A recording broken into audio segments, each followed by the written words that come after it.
actually streaming. We should be live. Yep. Perfect.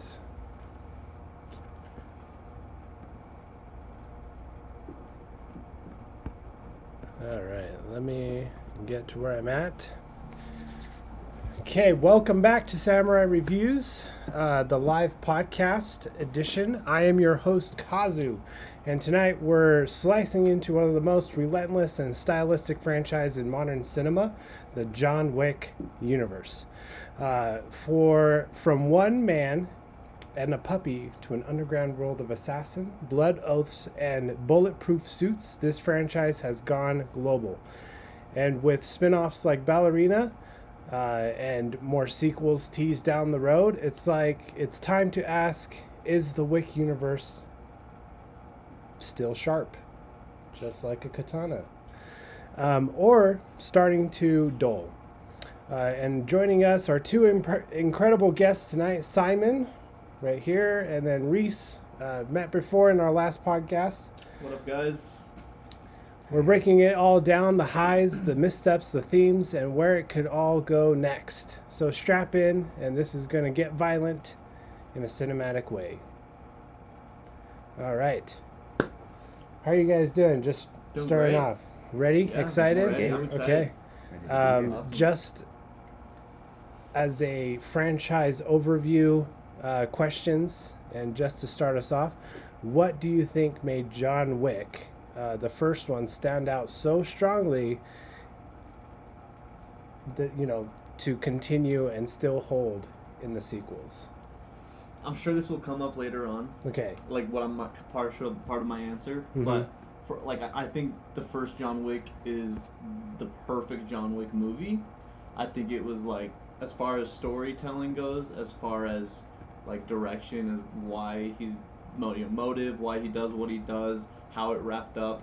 It's the perfect standalone John Wick movie. You don't need to watch anything prior. You don't need to even watch the rest of the series to feel like it was a good movie and a good ending. I think ultimately it just was like a perfect movie, I guess you could say. That's my thoughts anyways. I mean, I do have a rebuttal with that, because at the end, he kind of he still survives, and he, takes the dog home and stuff. So I wouldn't say it's a full round, ending in that first movie, just because it kind of leaves that tail end of just oh, he's still alive.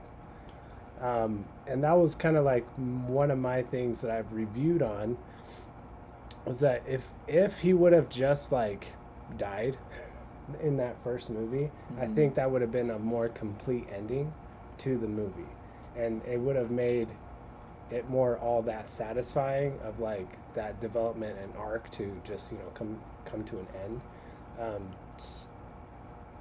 It would have made the score a lot higher for those reasons, but I mean, I can't say that I didn't think the ending to be open. Does that make sense? I'm okay with the ending to be open, because we got the sequels later on, right? The only reason why I'd say why I disagree there, as far as even though it did have an open ending, why it wasn't what you were just saying is ultimately when it came out in 2012, 2014, whatever year it was, I think it as just a standalone action movie, I didn't even expect there to be a second one, really. I mean, because we saw him get the dog at the end, he walks out. I kind of just figured it was going to be one of those one-hit wonders of John Wick, and that was it. Even though it had the open ending, I think besides that, it still had the capability to just be just a one and done kind of series, I guess. Definitely could have been. But as you look at the first movie, I think if it would have ended with John Wick dying, there's this whole universe that they open. It's there's this high table and all these other people in this world. I think it still would have left the question of what else is out there? If it just ended right there. I guess that's true. I don't think in the first movie they really mentioned the high table or anything like that.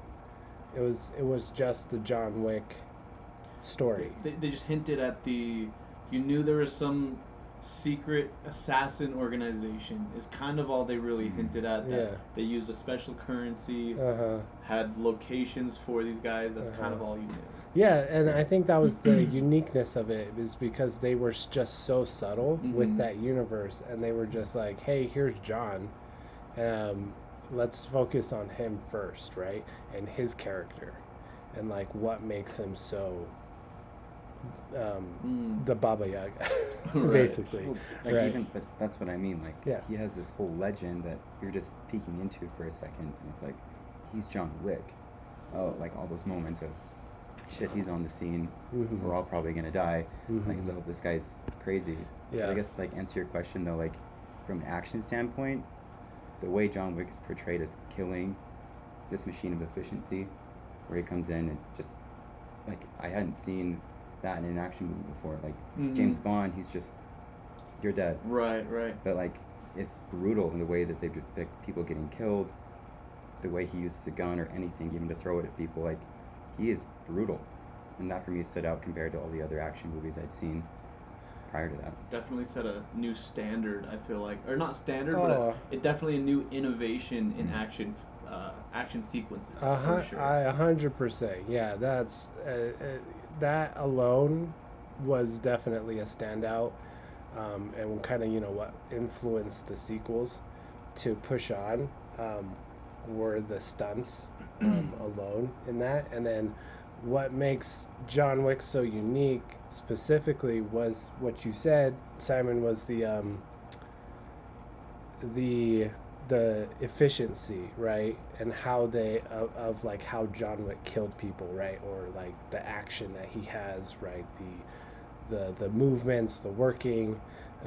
We just haven't seen that before, and I think that's what drew in the audience, and that's also what drew in the mystery of the character, and like also the a little spill of that universe, to make it kind of just like a slingshot, kind of just propelling back for it to just like launch forward, right? That's what the first movie, I think, like really did really well, was to just draw us in to then just like fire us for the rest of like the sequels to come.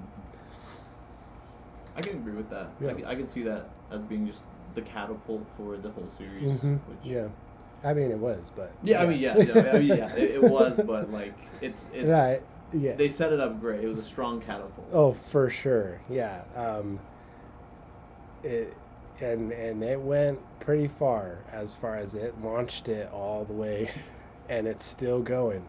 The second question though, has the franchise grown too big, or has have like the expanded universe, as far as like the Ballerina and everything to come? Do you think they will improve on it? I think I was actually talking to my girlfriend about this after we finished Ballerina, and I was like, there's several different places they could, they're trying to really expand this universe. They have all these plans for new stuff, and I could see it going wrong in the sense of like, so far I think it's been great. It's been like one of my favorite series of all time, but I could see it just like there's been hints in like in number 3 and 4. There's been certain, I guess more so 4 than anything, where there's been certain action sequences that kind of like none that was with Keanu Reeves. It was some of the other characters, I guess, that it kind of did roll back to feeling like more generic action kind of fight scene versus like, seeing John Wick, seeing Keanu Reeves, he carries every single fight scene he's in. He's the one shot choreographing is phenomenal, but with some other characters, I feel like I don't know if it's just because of the stunt doubles or the actors' choreography skill, they're not able to capture it as smoothly, as cleanly, so I see more cuts with them, I see more up close kind of shots that kind of bring back to. So I think if they go in that, if it starts to become a lot more, not grounded, more unrealistic, I mean, as far as whatever your definition of that is with action movies, and kind of resorting back to more generic looking fight scenes, to me, if the fight scenes was like half of my love for the series. Mm-hmm. So you know? right. So if they don't kind of match that tone as far as like the action, you can see Mm-hmm. it kind of like derail a little bit. Yeah. Yeah, I understand. I feel that they need to expand on the universe more. I am still left with questions by the fourth one because we only get to introduce one member of the table. Mm-hmm. And I'm like, well, how many members are there? And then he killed the elder in the fourth one, and it's like, Which okay, is above the high table. yeah, which is right? above the height. So is there going to be like a replacement, or just like, is there going to be like an all-out war to try to Yeah. like capture, you know, like the elder, you know, and that sort of stuff? Like, is it going to, you know, result to a revolution? Like, I feel like they have so much to like play with in that universe sense. Mm-hmm. But I do agree as far as like action-wise, like, can they really step up from what they've already established. Yeah, exactly. The foundation. I feel like we don't even really know what the high table is. I mean, we know they're kind of above, you know, that underground world Mhm. and everything, but like we really don't know what they do. You know, who they Mhm. are. Yeah, I mean, I would love to, you know, obviously see that. See more of eventually. that. Yeah. I'd heard that if they do the fifth one with John Wick, I think, which was confirmed. Is that correct? Yeah. With the fifth one, I heard that the enemy might not even be the high table for Yeah. John Wick. It might be just something Completely different. Yeah, that's what I heard. What do you think as far as this question here, Simon? New foe, new tribe. I really like, you know, emphasized throughout the whole series that we talked about a lot is like choices and consequences. Mm-hmm. I felt like with movie 4, the way that they've kind of ended a chapter of all the fallout from his leaving and coming back was a great tie-up, and I think a lot of series, TV shows, animes fall into this trap of, oh, we're making money. Let's just keep pumping stuff out and make more money. So I feel like the timing of bringing in Ballerina, potential side spin-offs, is good because too much of a good thing can be bad. Yeah, I do think that they really put in the focus and the time necessary to produce Ballerina in itself. And if you actually look back, like the first John Wick came out 10 years, like over 10 years ago. It was like 2014 is when it first came out. So there was a lot of time. Only 4 movies in 10 years. Exactly. Yeah. So I mean, I don't think the franchise has grown too big. You know, to answer like my own personal like that question. I found as far as like a franchise growing too big example would be like Marvel, you know, at that point where they're hashing out like 4 to 5 projects a year, right? I think that's where it gets a little bit too overworked, and then they try to push out, you know, as much as they can, right? If anything, I feel like there's a lot of space to work with.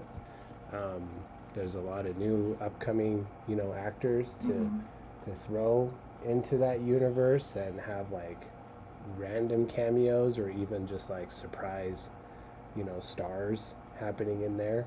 Just like kind of what they did with Ballerina or even John Wick 4, right? With Kane coming in. I thought that was really cool. Or NBA players. Yeah, it's like a random NBA player in the third one.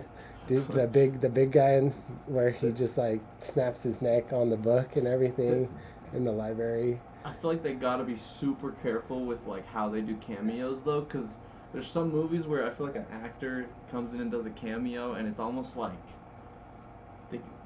they're kind of riding on the actor's previous success as this character. Like as an example of what I'm saying, like imagine they get Chris Evans, right? He just shows up into John Wick and you hear like a little Captain America jingle in the mixed in with the background where it's like dun dun dun or whatever, okay. right? You know, Yeah. just like they don't want I think with 4 they did it perfectly with the actors they included.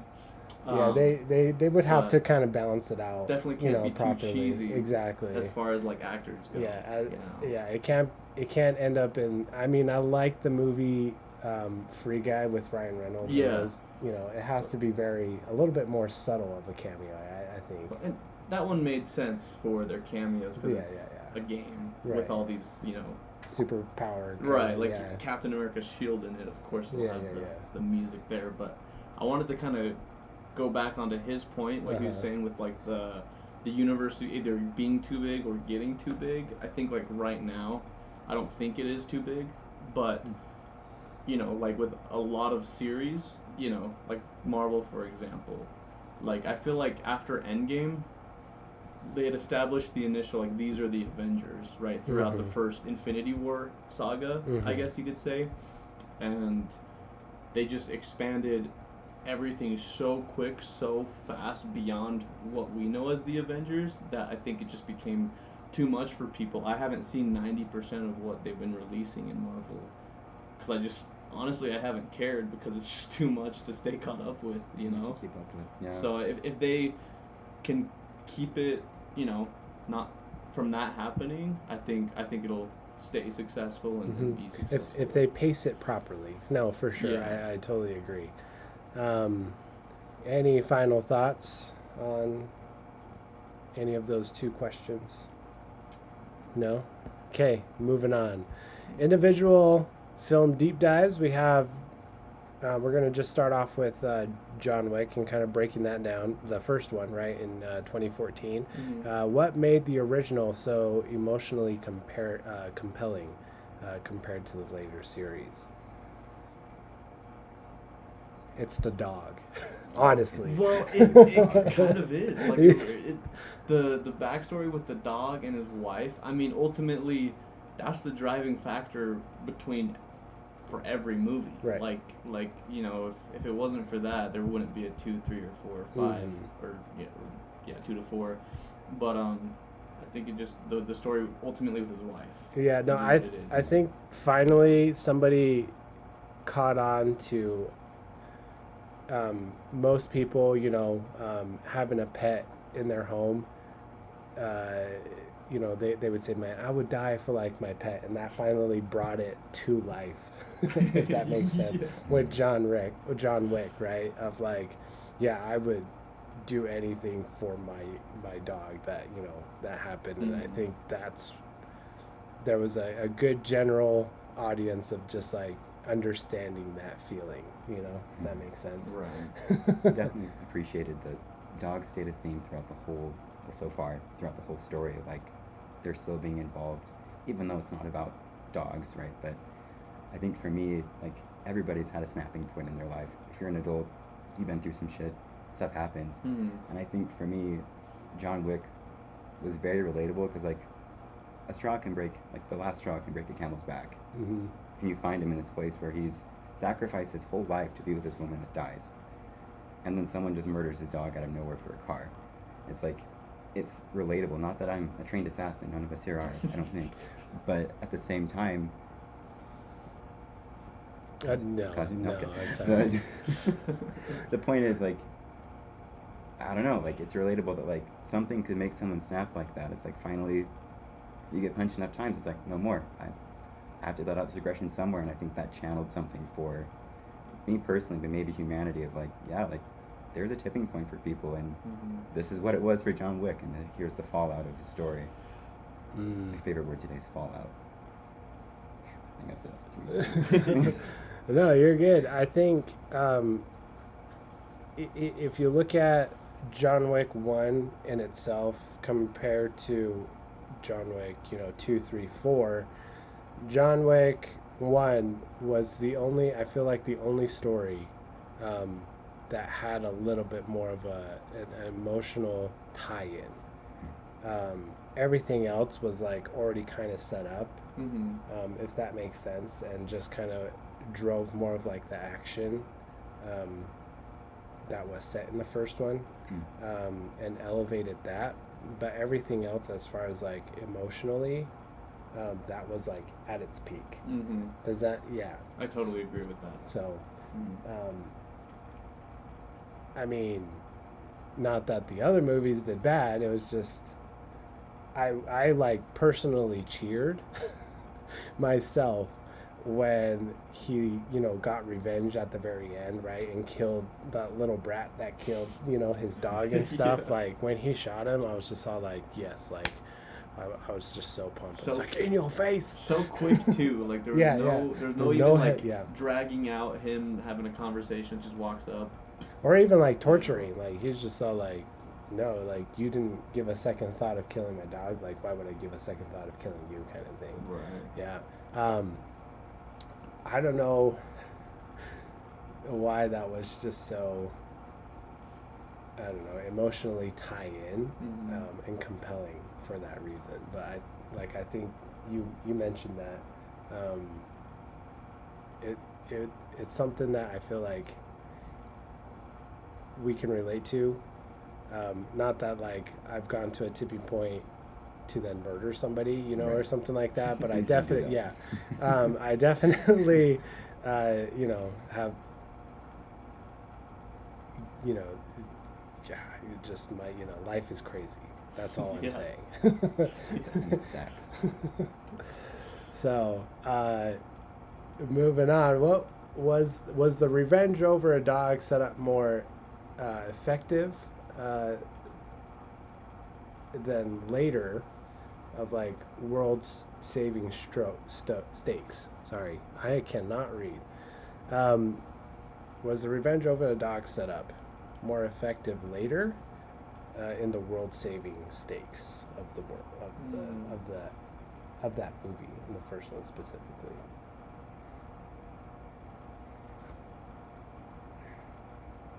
I guess from like the emotional driving point of like he goes back into that world, he runs into his old friends and such, like they're all addressing like, hey, I'm so sorry to hear about your wife.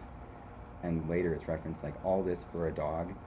Like for me it's like, one, it wasn't just the dog, right? All of his friends knew how much he gave, and it's even referenced in the first one, like everything you see here we've built because of what John Wick did that night with the crime boss. Sorry, that's not my best impersonation of him, but the point is like, not the dog, but everyone can kind of understand like he's John Wick. He left this whole thing behind, and now his dog got killed, but it's deeper than that. So from like the surface layer, if you don't know who John Wick is, not that any of us have personally met him, but it wouldn't make sense.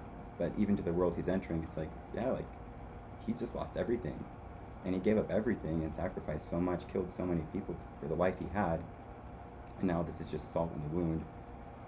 I mean, I don't justify killing anybody, but the point is, I don't know, I think there's a fair If side it's to my it. dog, yes. I'm just kidding. I could silently say it. No, I'm very serious. If it was my personal pet, something will happen.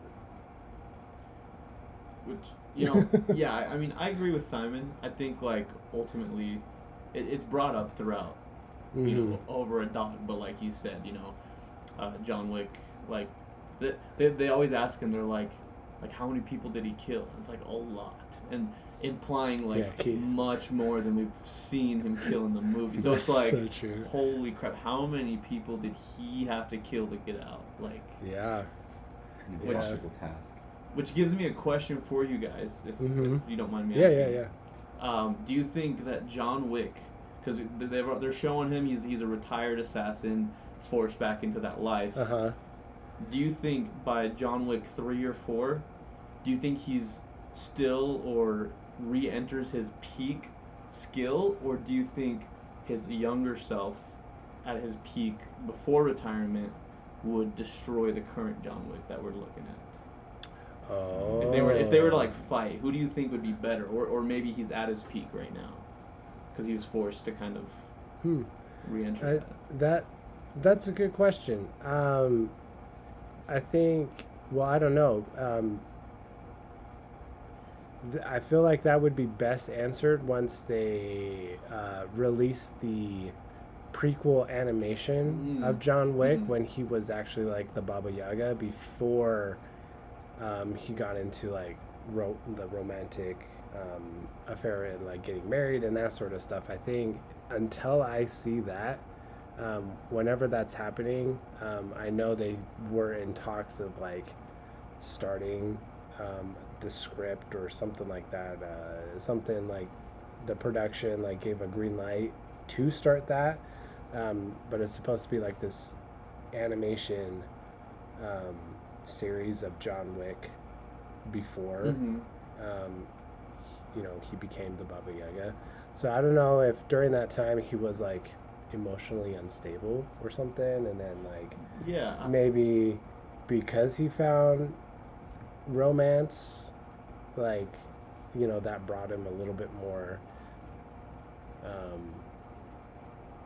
clarity and peace of mind, to now like actually have something to fight for, right? Where before it was just more of like a mundane task. So maybe he wasn't really had his head in the game, previously. So like it's a very open-ended question because we just don't know how.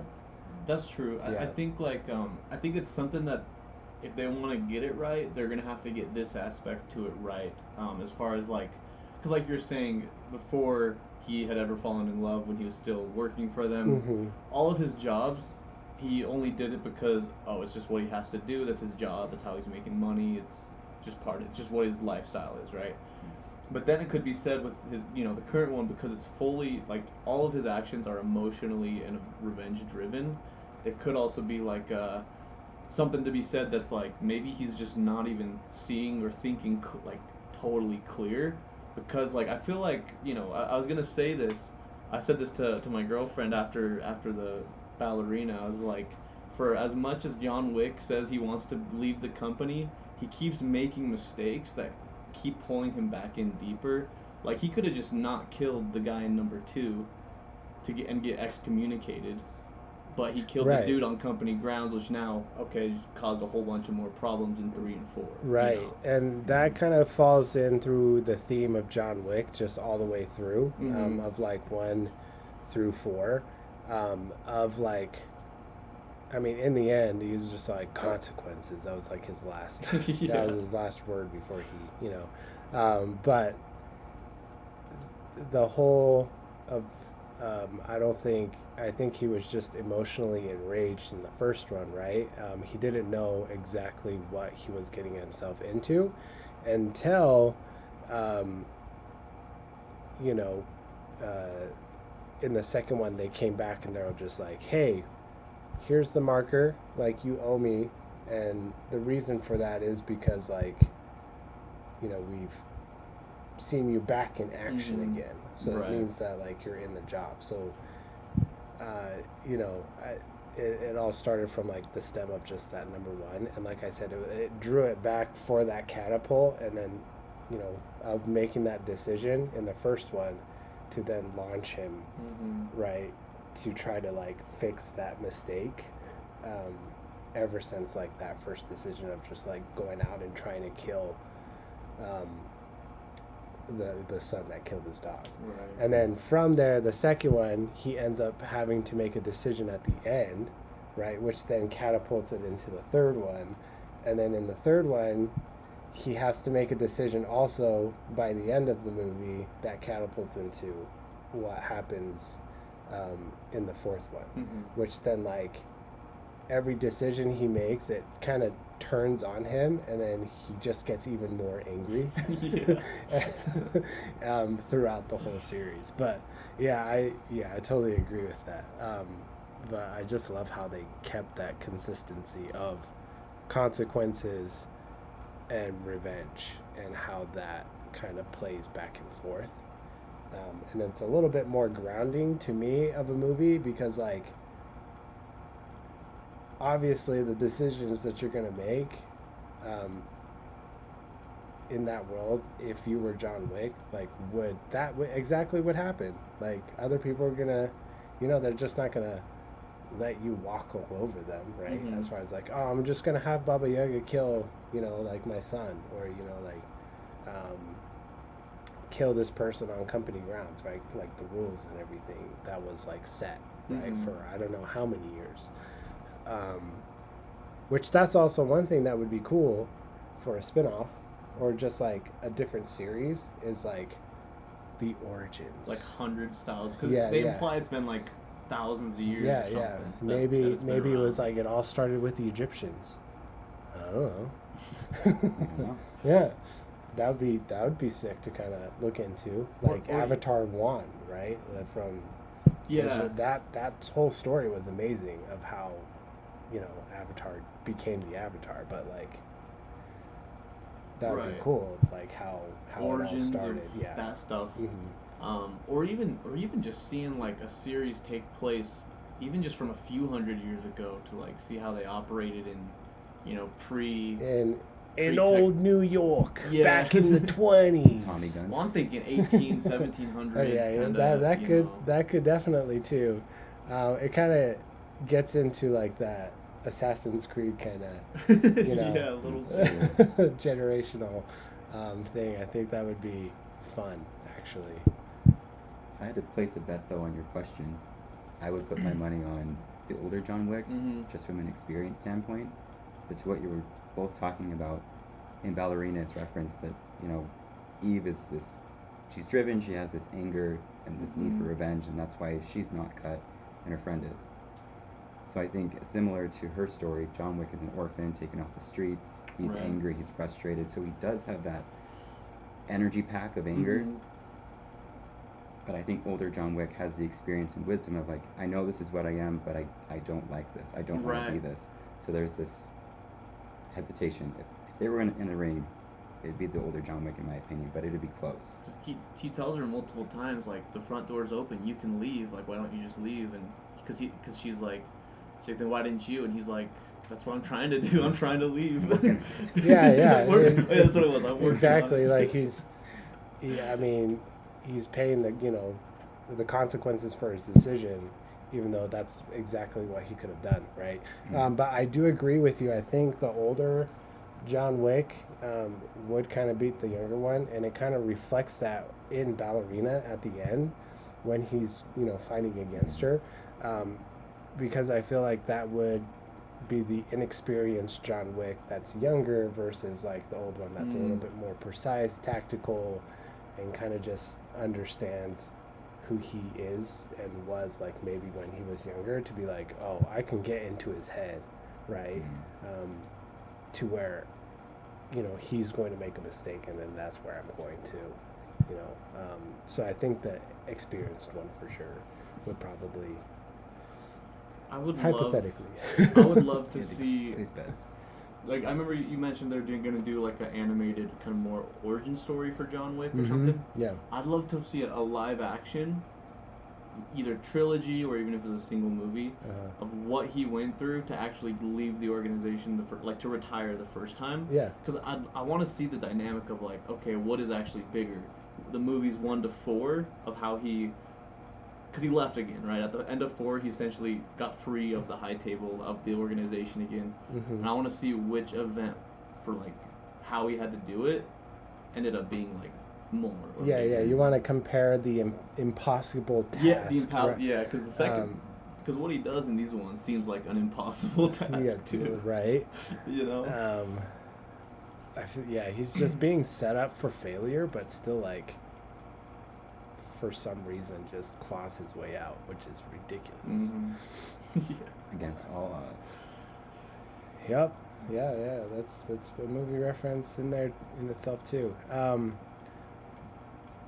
Great question. Any like favorite moments in the first one? I already obviously said it, like when he just walks up and kills, the little brat that killed the little puppy. Like that to me was like the most amazing feeling of that satisfying revenge. It's you just feel good. You're like, yes. Yeah, and he does like an amazing job too as like the villain to play like that sort of like a brat. He's good at that making just you hate doesn't him. know. Yeah, exactly. Yeah. So I don't know, as far as like action sequence in there, do you guys have any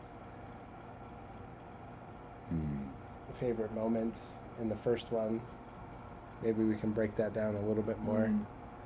I think the first major fight at his house, where the guys storm into his house and he's taking them all down, is probably like easily in my top 3 favorite like fight scenes in the Okay. entire series. Really? Mm-hmm. Okay. Actually, this is very small, and it's very minimal. Is when it's after that, when the police shows up at his door, and is all like, "Oh, hey, John. Hey, are you back at work? You working Are again? you working again?" Be like, "Good night," you know, just like that small what's the word? Interaction kind of also like follows along with in the other movies where he's just like, "Hey, John, are you gonna get up?" And he's like, "I'm working on it," or something like that, and he's just like, "What time?" And it's like 2 more minutes, and it's like, all right, and then they just say like one line, like one sentences, and it's just literally repeating the name, right? Just like Kane, John, Or his iconic, yeah. Yeah. It's like, are you angry? Yeah. No, go ahead. No, I was just gonna say, like, the action in it's great. I'm trying to still pick through which one's my favorite from the movie, but like, I love all the moments where, like, it's shit, he's back. Like when they call him and say like, Oh, it's John Wick's car. He's like, oh. Oh, yeah. Like that, like, calming just, oh. Like everyone's realization, like, oh, I thought he was out, gone. Like I never have to worry about this. This is like worst case scenario. Yeah. And just everyone's reactions, like even the cop. I guess that's also true because like knowing that John Wick is back in the universe, they're like, oh, am I the target now? Right? Everyone's all scared. Because like everybody and anybody can hire John Wick, right? Depending on like markers or blood oaths or whatever, like even payment. Like if John Wick probably had like enough payment back in the day, like he would take on any contract, right? And that also kind of goes into the second one, right, where the lady was in line, right? The sister was in line to be the member of the high table, and then the brother wanted to step in. So like that backstabbing of that brother, right, with towards his sister, like I understand as far as like those reactions of like, oh, he's back, and had like being worried about it because like they're like, oh, maybe like I'm the next target, right? Even though I used John to target this other thing to get this success. Right. So a new player on the board. Yeah. That I didn't think ever would be back. Yeah. Yeah, those small moments like that,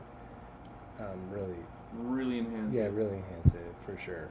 I think the action scenes are one of the biggest driving factors of the movie, but then the story, those little moments like that, just like seal it off as why it's now one of my top probably 3 favorite series ever. It does make a good foundation of like a nice spongy cake, and then those the small moments are the icing and the frosting that kind of put it all together and make it look and taste delicious. Right. Yeah. Exactly. Metaphorically. I actually had a question. Yeah. Maybe you already had a question like this. If you did, we can save it for later.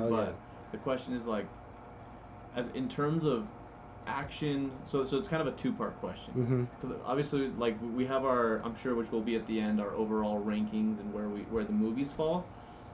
But I'm curious what your guys' thoughts are on like where the rankings fall as far as the action alone, and then versus where the rankings of the movies fall on just story alone. So you're not combining them. Does that make sense? Oh, I see where you're getting. I mean, we can do a. I mean, let's okay. So let's since we're talking and breaking down John Wick 1 personally, do you want to go as far as like your ranking for John Wick 1 with what you're asking? Oh yeah, sure. I mean, as far as John Wick 1 goes, I would say like I think the story. Wow, that's kind of hard now. Now that I'm like thinking about it. Yeah. I'd say just like with the action, I'd put it as like number 2 in my favorite like for action. Okay. As like my second favorite for action, Mm-hmm. and story wise, maybe like probably also 2. Just kind of like for both, I guess. Yeah. What about you? I think we talked about this when we started rewatching it. My overall score for the first one, I thought about this for a while. It's an 8.3. So I guess going on a scale of 1 to 10. We're rating it that way. I Well, have not thought or- through. We're getting there. We're Yeah. getting there. Just let's just let him process what he's gonna say first. Yeah. Okay. For me, like, I haven't stacked him into like my favorite as you did. I'm like, I'm not prepared for this yet. Right. So I can save my rating for later if you want. No, let's go with since we're talking about the first movie, Mhm. we can just jump right into rating. But even then, like, to go off of you, I feel like the first movie really did balance between emotional and story and the action. So me, like, that's pretty evenly tied, and like you said, like, it falls in number 2 for both, within like the whole John Wick franchise of 1 through 4. Mhm. The first movie is definitely my second favorite movie, out of that, and then with that, I would give John Wick, the first John Wick, an 8 out of 10, just a solid, just straight Mhm. 8 out of 10, for those reasons. And I think it's a solid 8 out of 10 because it keeps that balance of action and emotion, and that emotion driving the action, Right. and the action showing, like, artistically the emotion that was set. So it's like a counterbalance between it. I think that's the reason why. Yeah, it's kind of interesting, my ranking, because like I put the action second place Mm-hmm. and the story second place Mhm. as far as like standalone, Mm-hmm. but I'd put the movie overall by itself number 1 as like Oh. probably my favorite. Out of all the John Wicks. Out of all, like, just overall out of all the John Wicks, number 1, which I can go into as we go, as we start ranking progress the other movies, and yeah, whatnot, for sure. and like why it's Mhm. number 1 despite being second in action, Yeah. second in Uh-huh. story. But With that in mind, the first one, for me, I can just say, like, it started the whole thing, so it gets a little extra points for me. I know you said your favorites in order, but for me, the first one is my favorite. as well. As well. Okay. Actually, it is. All right. Because for reasons I can talk about later once we get to 2, 3, and 4. But like, you've told me your ratings, and I'm like, I thought about it a bit, but I'm like, I sit with the first one. Okay. Yeah. No, that's fair. Like, everybody has their own opinions and reasons to, like, why, they love certain movies, over others, and stuff. And this is why we're doing these live podcasts, is for those discussions, right? Let's move on to number 2, John Wick 2. Let's break it down. Did it expand the universe well, or get bagged down by, like, explosions, basically? Like, what do you think as far as the chapter 2? I think story-wise, it definitely doesn't live up to 1. I mean, the story's fine. Like, there's nothing, I wouldn't say the story's bad at all. Mhm. I still enjoyed the story, but I'd say as far as, like, as coming from 1, the action is very consistent, but I'd say the story is what kind of, like, is kind of a step down from the first one, in my opinion. Just like, I 100% agree with you. And I think the reason why the story was a step down was because it was a little bit more heavy exposition with the lore and the world that they were trying to introduce. Because they try to throw in, especially in that second movie, a lot. And it's a lot to process, right? Instead of, like, giving the audience time to kind of, like, sit, with what's being introduced, right? To kind of figure it out ourselves. But the thing is that they just, like, they just throw you in, and then they say it, right? Within the dialogue, they don't really quite show it to you. especially right? with the Bowery too, I think, is where they exactly exposition Yeah. dumped a lot. And that's kind of where, like, it that story is a step down for that reason, because there's just so much exposition in the kind of felt like film. Its main purpose was just to set up movies 3, 4, and I guess 3 and 4 really basically. So yeah, for me the second one was just a little subtle dip. But what I like about that movie and why it doesn't take that big of like a dip down for that reason is because we actually see John Wick doing what he does best.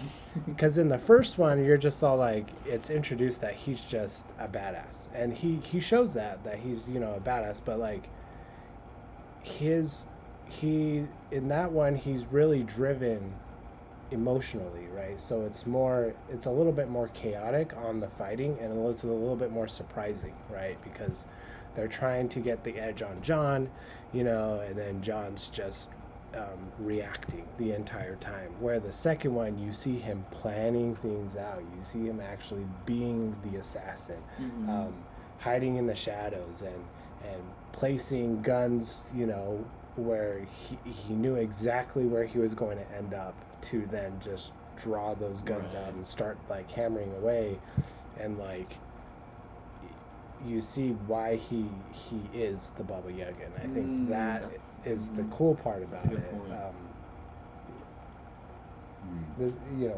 Does that make all sense? No, make yeah, sense and I agree. guys? That makes that's you actually painted it really perfectly. It's like they really showed just like core John Wick, who this guy really is. Why, like you said, why he's called the Baba Yaga. Yeah, and I agree on that. And any thoughts? For me, the second one, like every mountain you climb, you have to hit the handholds to get to the top. Like, to your point, without 2, 3, and 4, it wouldn't have had the backdrop to give it the depth that they have.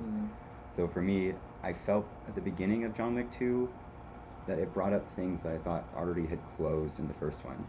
So for me, it felt like, yes, there does need to be a connecting point, emotional drivers and connectors for the audience, but that didn't feel as strong as what we talked about earlier with the emotional driver of the first one.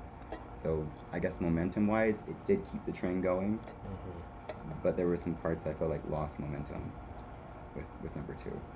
What were you think were those parts where that kind of lost momentum? Was it kind of reflecting on what Reese and I kind of said as far as the exposition that was introduced, or like was there specifically like, the antagonist wasn't as hardcore as the first one was, or something like that? Like was there something?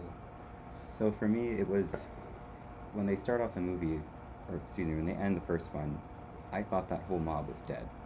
But in the second one, he goes to get his car, and it's not over, and he says at some point there's a whole truce broken out. I'm like, I thought this villain was gone. What? Well, the villain was gone. I think it was like his brother gone, or something like that. So right. it was within the kind of almost the same organization. Felt a little forced. It didn't feel as strong. I guess. Yeah, right. thank you. Yeah. That's like, I get it. It connects, and I can reel it in. But like, it didn't feel as strong.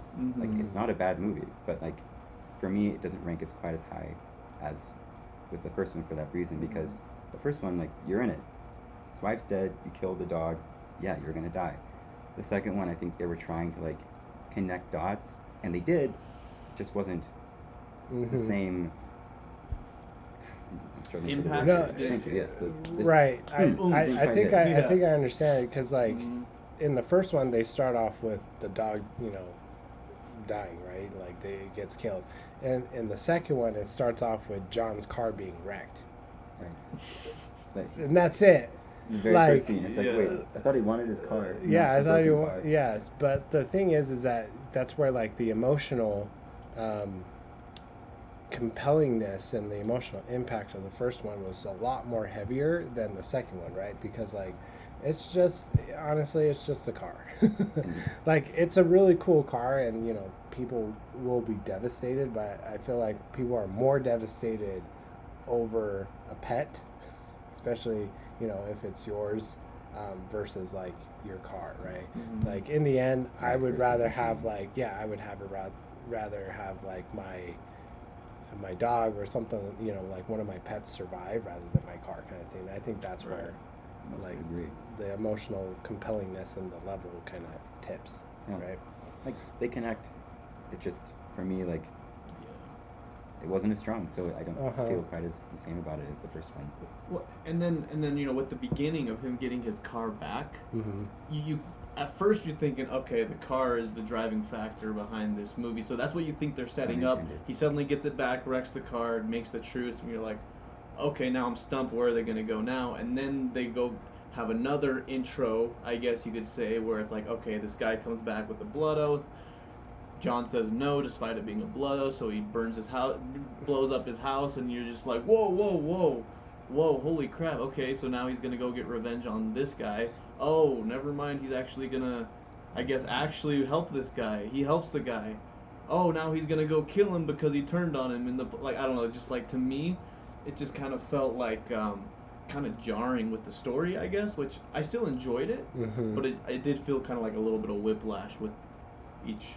Yeah, that makes sense. Each, It, like, kind of plot just goes turning like point, like I this guess. It instead kind of Yeah. yeah. Like the motive for John Wick just keeps switching, where the first one was more of just like a straight like That's a good he way was to just put it. going. He Mhm. was just like he knew exactly what he wanted, right? Where in the second one we were unsure what he actually wanted until I guess like the very end, right? But I mean, still does all the same. I can start off with rating for this one, like for those reasons that I just gave. Like to me, I think the action wise kind of gives it a little bit more of a bump in this movie than like the emotional side of of this movie. If I were to put it in numbers, I think the action was still, to me, I think a solid 8 for the reasons that I gave, that we actually saw him like plan, execute, use more other like tactical weapons and that sort of stuff to get his job done. So that to me, like that stands still like a solid 8 out of 10, right? It kind of kept that same level of action from that first one. Versus like where the emotional side of things was, because it was so jarring, I think it was like, to me, I think that's a very average type movie and score.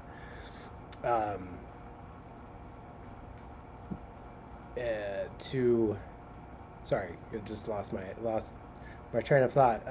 That I think it would be just like a 5 out of 10 for the emotional side, where the first one to me like was probably just a solid 8 out of 10 as well, right? So for those reasons, meet in the middle.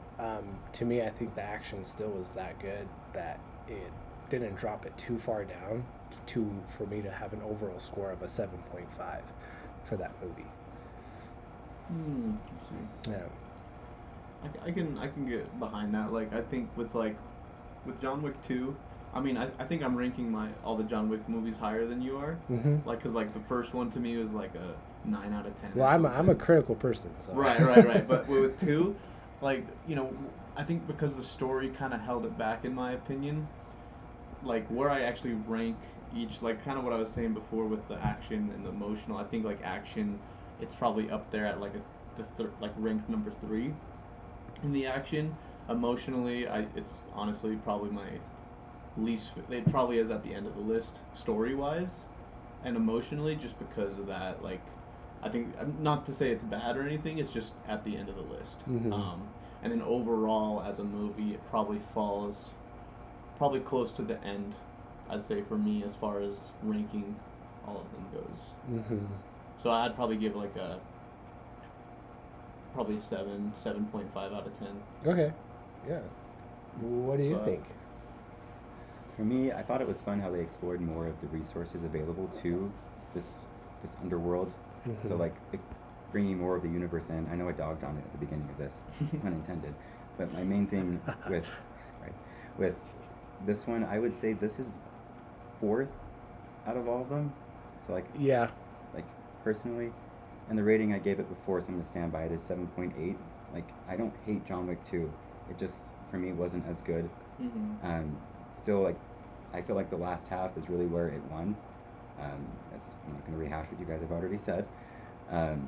But again, expansion, seeing more of how it works, and like the way they operate together. Like, what's heck of occasion will this evening be? It's like, or like, what will you be doing? And like getting suited for, tailored for his suit, or like different guns and how they talk about it, and that still plays into the future movies. So yeah, this one I would rank at the end, even though they're all great. 7.8. I can agree with like how the second half was like where it became really strong. All together, the murder of a sister. I also appreciated that she took her own life. I'm like, good for you. When the odds are stacked against you, you take your power. Yeah, I think like after the point where, after he kills the the sister, and then they turn on him, that whole sequence from there, like you said, getting ready, I think is like, okay, this feels like peak John Wick. He has the motive, I guess. He's just the action sequences and for that last half were, I think, better than the first half too. I mean, I think it's strong action throughout the whole thing, but especially that last half was just like, yeah, especially like the other, his friend that was guarding, I can't remember names, but how in the subway they end up fighting and he leaves the dagger in his heart. He's like, if you move this, you're gonna die. And he's just like, consider it a professional courtesy. And just like the guy's like, just like, what am I gonna do? I'm gonna die if I get up. But yeah, like there were some good wrap ups. This, even like the train station, we're like, Yeah, that was so funny. They're ducking through columns and so they're just good. like trying to be a little bit more subtle no while one notices. Like, So nobody starts like noticing. running, freaking out. Yeah, that was So pretty good. intense. And then I did like one of my favorite parts and surprising parts was at the very, very end of John Wick 2 was when Winston meets John Wick just kind of out in like this fountain area. And that's where I was just like, oh shoot, like this is bigger than I thought it would be, especially with like his decision to kill that guy within the Continental, was when everybody just stops and like evacuates and just like leaves, and I'm just like, oh, like there's more to this, and like you kind of get that weight at the very end, which was like cool because then that sets up like the third one, right? Makes you realize like, whoa, this is like way bigger than we even imagined. Exactly. It is. And I think that's where, I mean, like in the second one they introduced like the high table, but you really didn't get the sense of like how much influence the high table had until like the very end of that movie for that reason, right? But even then, you don't really see how much they can actually do until 3 and 4. Exactly. Yeah, exactly. this is what a manager can do of one of the Continentals. Yeah, just the manager. What can a high table do? Exactly. So as far as like the second half was like really good and more compelling for you, Simon, like did you have specifically like a favorite moment in the second one? Or in the second half of the second movie? Like prep work, like all the ancient keys and schematics of the sewers, like all the prep work he did, like knowing that he could have gotten out scot-free. Yeah. But then he runs into his old buddy. He's like, John, you working tonight? Yeah. And they just sit there for a sec, and then it just starts this whole not a good tunnel. night. Yeah, not a good night. And still, like, the backup, is it the lady that does sign language? Yeah. And she's like, I'm here to clean up loose ends. He's like, fuck. And still manages to get out. Like, it's a great sequence. But still hit the guy's chasing him the whole time. Still tracks him down, and then they end up in the Continental. He's like, gentlemen, you're not gonna do anything stupid tonight, are you? They're like, no. Buys him a drink. That for me was like my favorite part of it all. Yeah. In terms of action. For sure. What about you? Favorite part within that second movie?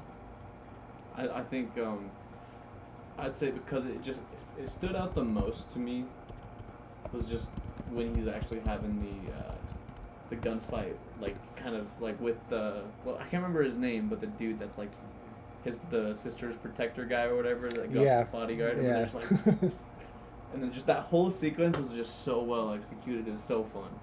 The whole time you're just like so into it, I feel like. Because there's been some fight scenes throughout this series where I'm like, alright, like it's fine. It's just not like, come on. Yeah. You know? John could have died here. It's definitely just funny how he just like rolls over and then tags like the sidewalk or like the paved like steps. To then just be like, okay, now like I'm on Continental I'm on Continental grounds, you can't kill me kind of thing. And I think that was that part. I love how comedy kind of plays within the movie throughout, right? Even in like the first one with how like emotionally like depth it is, with like those short end conversations that it introduces of like you know, like, oh, you working tonight, John, right? Or just like, right? In the second one, it's like, oh, John, you working tonight? It's like, yeah. It's like, not a good night or something like that, right? I just love that balance of just like, yeah, it throws you into the action. There's so much action, but you know, they give you like a little bit of like, okay, now we can move on to the next one, kind of. Right. Yeah. Bit of relief from the carnage. For sure. I don't know. As far as like my favorite scene would just be that him trying to escape at the very end of just like he knew it was going to go bad. He knew that they're going to have to tie loose ends, like that he was just going to have to survive. So in that tunnel where he's pulling guns like out of the shade, where he hit him like personally, grabbing the shotgun, you know, and stuff, and like holding the guy down while putting in the shell and then shooting him point blank. Like I was just like, dude, this guy, like I don't, crazy. But I think that was like where I was just like, oh, like he knew exactly from the very beginning where it was all going to lead up, and I think that was like the coolest part, and my favorite. But yeah, any other final thoughts with the second one? I think I'm good. Because you, with that, I was gonna ask. There's two questions, you know, in every movie that I was gonna ask, but the next one was like, was the villain in the Blood Oath set up strong enough to carry the sequel? Which we already answered, right? As far as like, it was kind of a zigzaggy, you know, motivation and everything. So we've totally answered that question. We can skip that. So we're gonna move on to John Wick number 3. Is chapter 3 the peak of action cinematography in the series? What do you think? I think the first half is.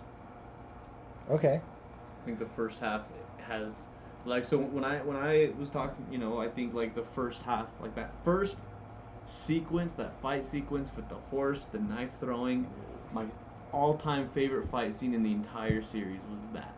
It was just so good. It was so entertaining. Throwing the knives back and forth, it was just like, oh, this is gonna be a good movie. Yeah. Horses as weapons. I think yeah. When it comes to the fight scenes, I think 3 had my favorites.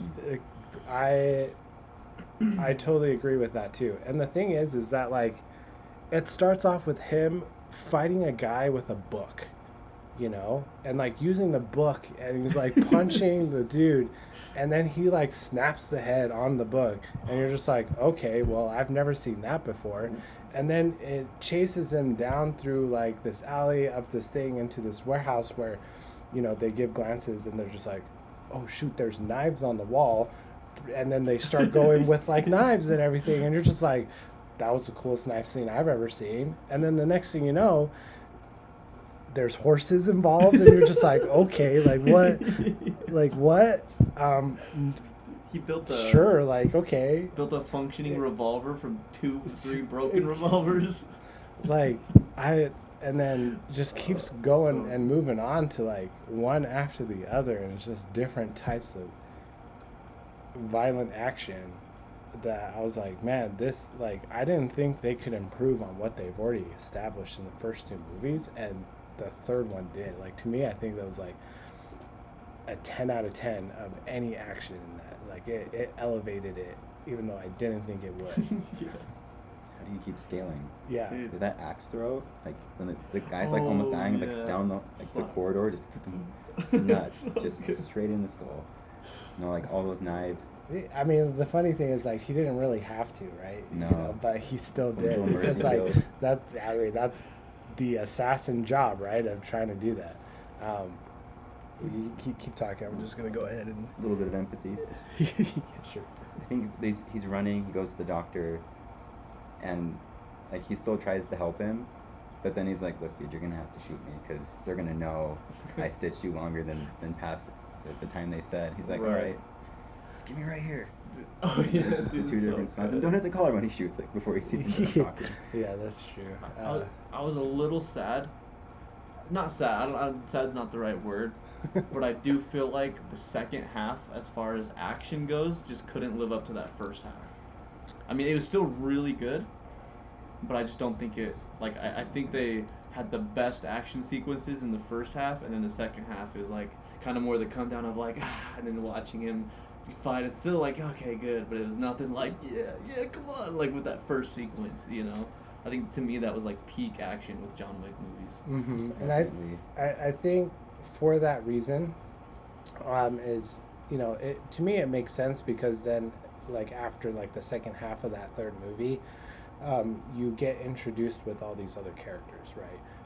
You get more expansion of the world, Mhm. right? You get to finally see the dominoes kind of just fall into place after like that first half of that third movie.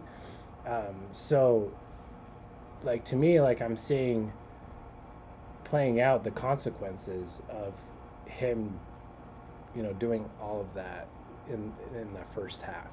Does that make sense? So I didn't see it as like a bad thing, but I also like I understand it was a little bit slow, but to me what made it even better in that second half, or just like as compelling, was because he became the Baba Yaga again. Like when he was facing that Japanese guy, which I do have to say, I don't know if it was me, like I didn't understand his Japanese. He didn't have good Japanese. Like an accent.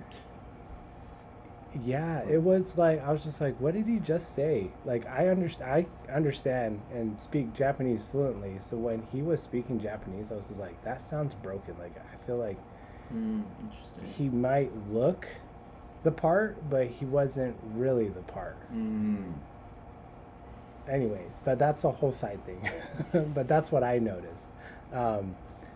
Is whatever he said, I was just like, that doesn't sound right. Like, he should be saying it like this kind of thing. But anyway,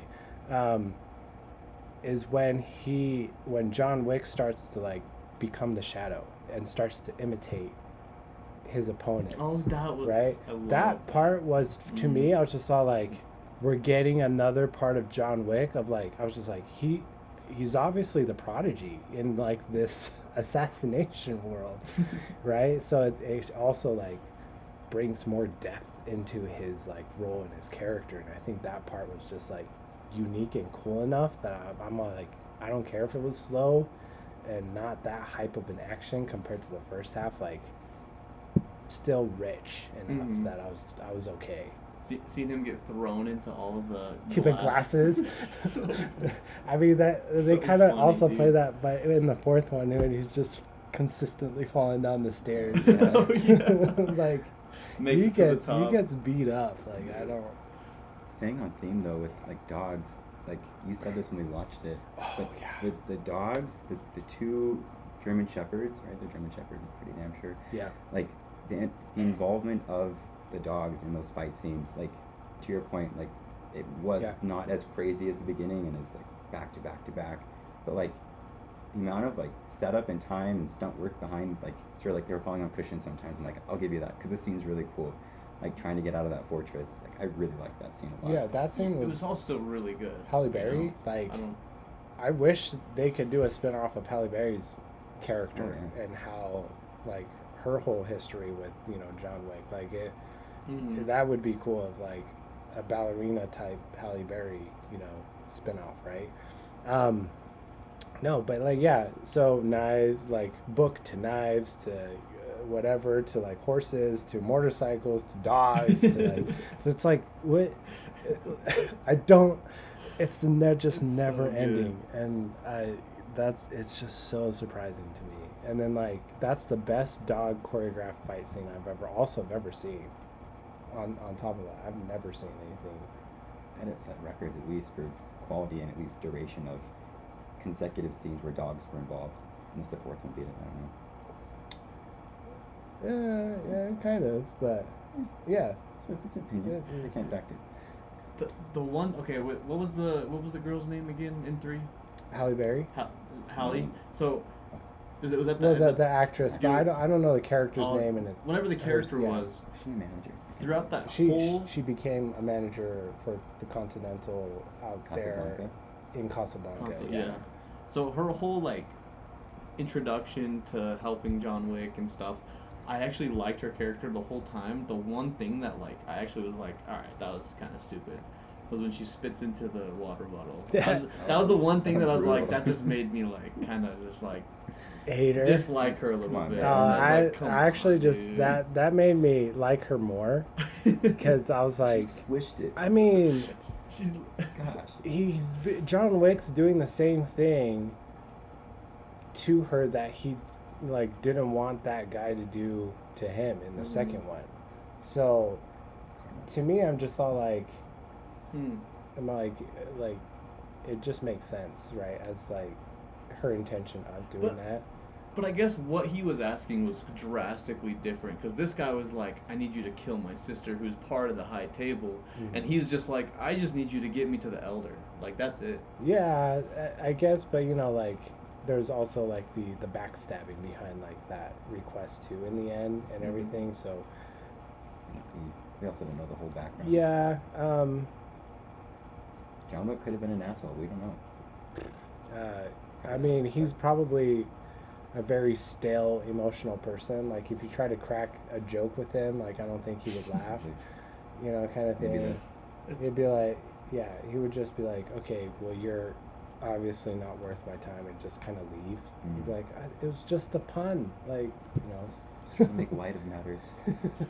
I don't know why that made me think of like, I don't know if you guys or anyone watching has watched through like season 7 or 8 of The Walking Dead. But like, if you guys know who Negan is in that, he's like, he always jokes in every situation, and when Rick's around, when he makes those jokes, Rick's just like doesn't even care. He's just like scowling. Just yeah. it's just funny. So, to me, I like Halle Berry's character doing that even more, but I totally understand your side as well, as like, oh, like, she's a prick. But I feel like John Wick also kind of deserved that. And I don't think to the extreme, it's better than being shot at by a bullet, Do you think with the Elder in 3 versus 4, do you think the actor just didn't want to come back for 4 for whatever reason? That's a good question. Or We'll get to that. Because that would go into like the beginning of the fourth movie. As far as like our ratings with the third one, how do you feel? I mean, we can also go into like, how do you feel about the film balance of the non-stop action with the lore expansion as well? Like, did that balance? It was so good. I think it was really well balanced. I think it was honestly, I think 3 is probably, ironically, my third favorite John Wick movie. Like the overall, third one? It probably really? Third falls into number 3 for me. But as far as action goes, it's number 1. So the action is number 1. Gotcha. The story is number, I guess 2, 3, something like that. Probably 3, I guess. But then overall, it's number 3. So. It's my second favorite one, behind number 1. Number 1. Mm-hmm. I've already mentioned this in the short movie reviews that I've already posted. Actually, no, I haven't posted the third one yet. I've written it, but anyway, it's scripted out. I already reviewed it in my own head. You guys haven't heard that one yet, but the third one is my favorite overall. I think, to me, it can stand also as a standalone movie.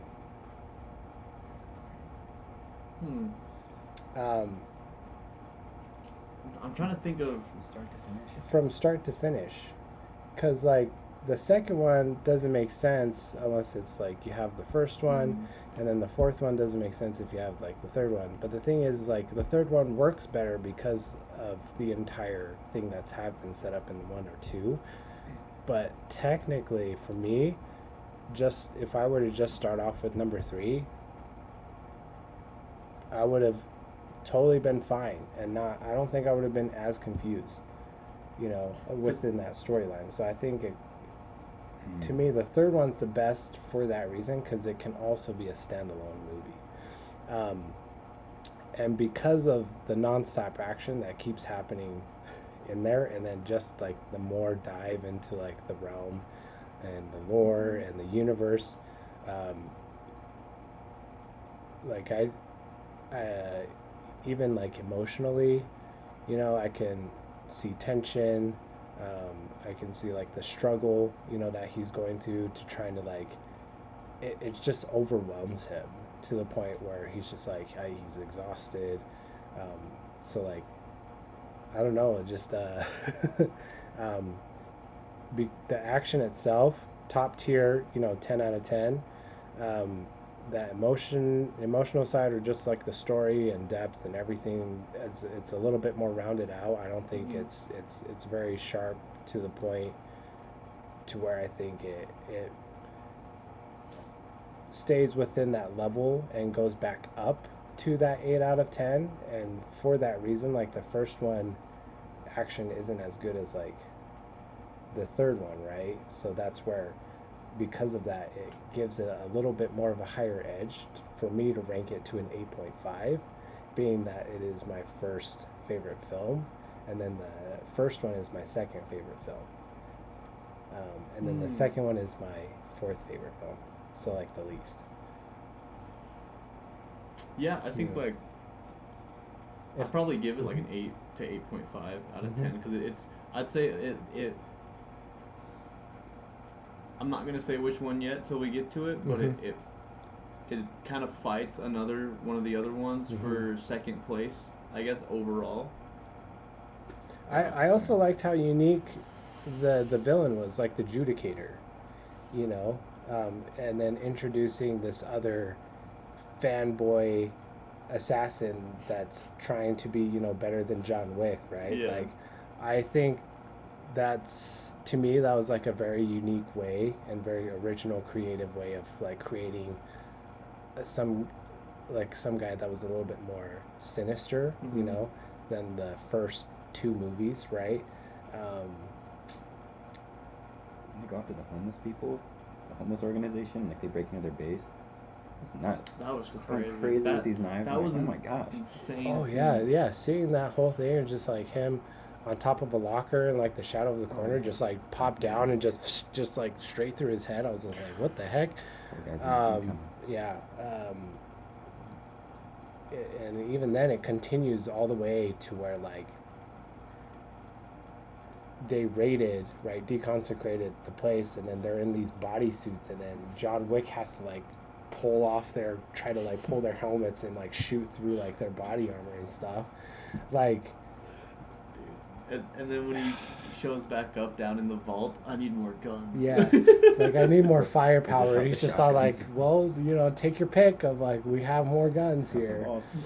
With John Wick 3, honestly felt like the whole plot, the series of events, the fights, the boss fights, it felt like a video game.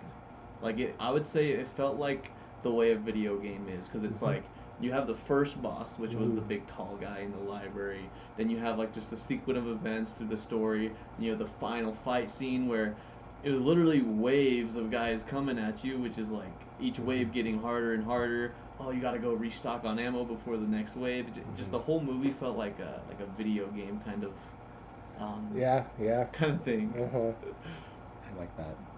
And then he ends up, especially when he's like going out, like trying to find the elder, talk with them. That felt like the kind of the pinnacle of a game where it's like, I don't know, it's just like I just got like video game kind of vibes to it. Yeah, and to me, I think that's the reason why I can also stand like as a independent like solo film in itself too. Because if a video game were to just start off that way, 100% down to be invested in that video game to play all the way till the end. Like it just makes sense.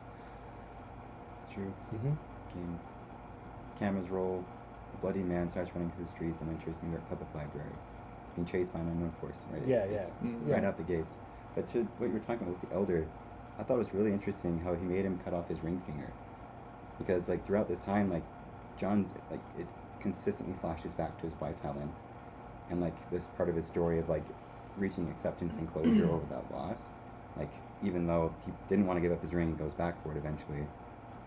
That scene like is stuck in my head because it's terrifying, but it's like he just cuts off his own finger. Yeah, out and of then nowhere. you see the adjudicator out of left field. Yeah. in the fourth one, how he's also missing his finger. It's like, oh, this happens sometimes apparently, where you have to like really show your set. Well, twice I guess in the fourth one, but I digress. No, for sure. There's so much setup to like an interesting tease, or even just like a future like hint of possibilities within like the universe. Like it's so good.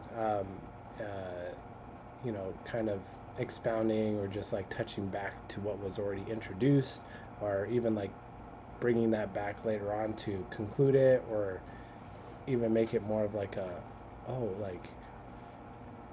are you John Wick fans like actually really paying attention to like the film? Like, did you catch that kind of thing, right? Of like, oh my gosh, like did you get that kind of thing, right? Did you know that he breaks his finger, so he breaks his toe when he kicks that helmet kind of thing? So to me, like those types of like engagement of, like much like of like Lord of the Rings, that people, you see in memes and stuff like that, of just like, oh, that's where Aragorn like broke his toe in that film and kicked the helmet or something like that. Like, but this line was improvised. You stayed in character. Exactly. I feel like that's the kind of the same energy you get with the John Wick. Obviously, it's not like that extreme to like the lore that the Lord of the Rings have, but like because it kind of like has that vibe, it just shows like how good of a series like franchise it is for those reasons, right? But anyway, do we have anything else as far as John Wick 3 that we kind of wanted to talk about? I feel like there's just so many good and great moments. I wish they had the category of stunt work for the Oscars at that time, because I'm positive John Wick 3 would have won that year for those reasons of that stunt work in that movie. Like, it is beyond anything that I could have like put together. So congratulations on the stunt team, the stunt work, just the director, coordinating that. Like, that was such a cinematic experience for me, because it was like it just went above and beyond of like what I could have just ever imagined to be on the big screen. So I agree. Yeah, it was far beyond just entertaining. I think it was cinematic because of how artistic and creative and original those stunt work was. Does that make sense? Yeah. Like, start to finish, scaling up through the antique shop, going to the dog fights in the desert, like, fantastic. Yeah, and I give props to like originality. Like, if it's original and creative, like I kind of give more of like a higher score for those reasons, and that's probably like one of the reasons why John Wick 3 is like my favorite out of the whole thing is for that, because any other John Wicks doesn't really match up. What's that? The camera died.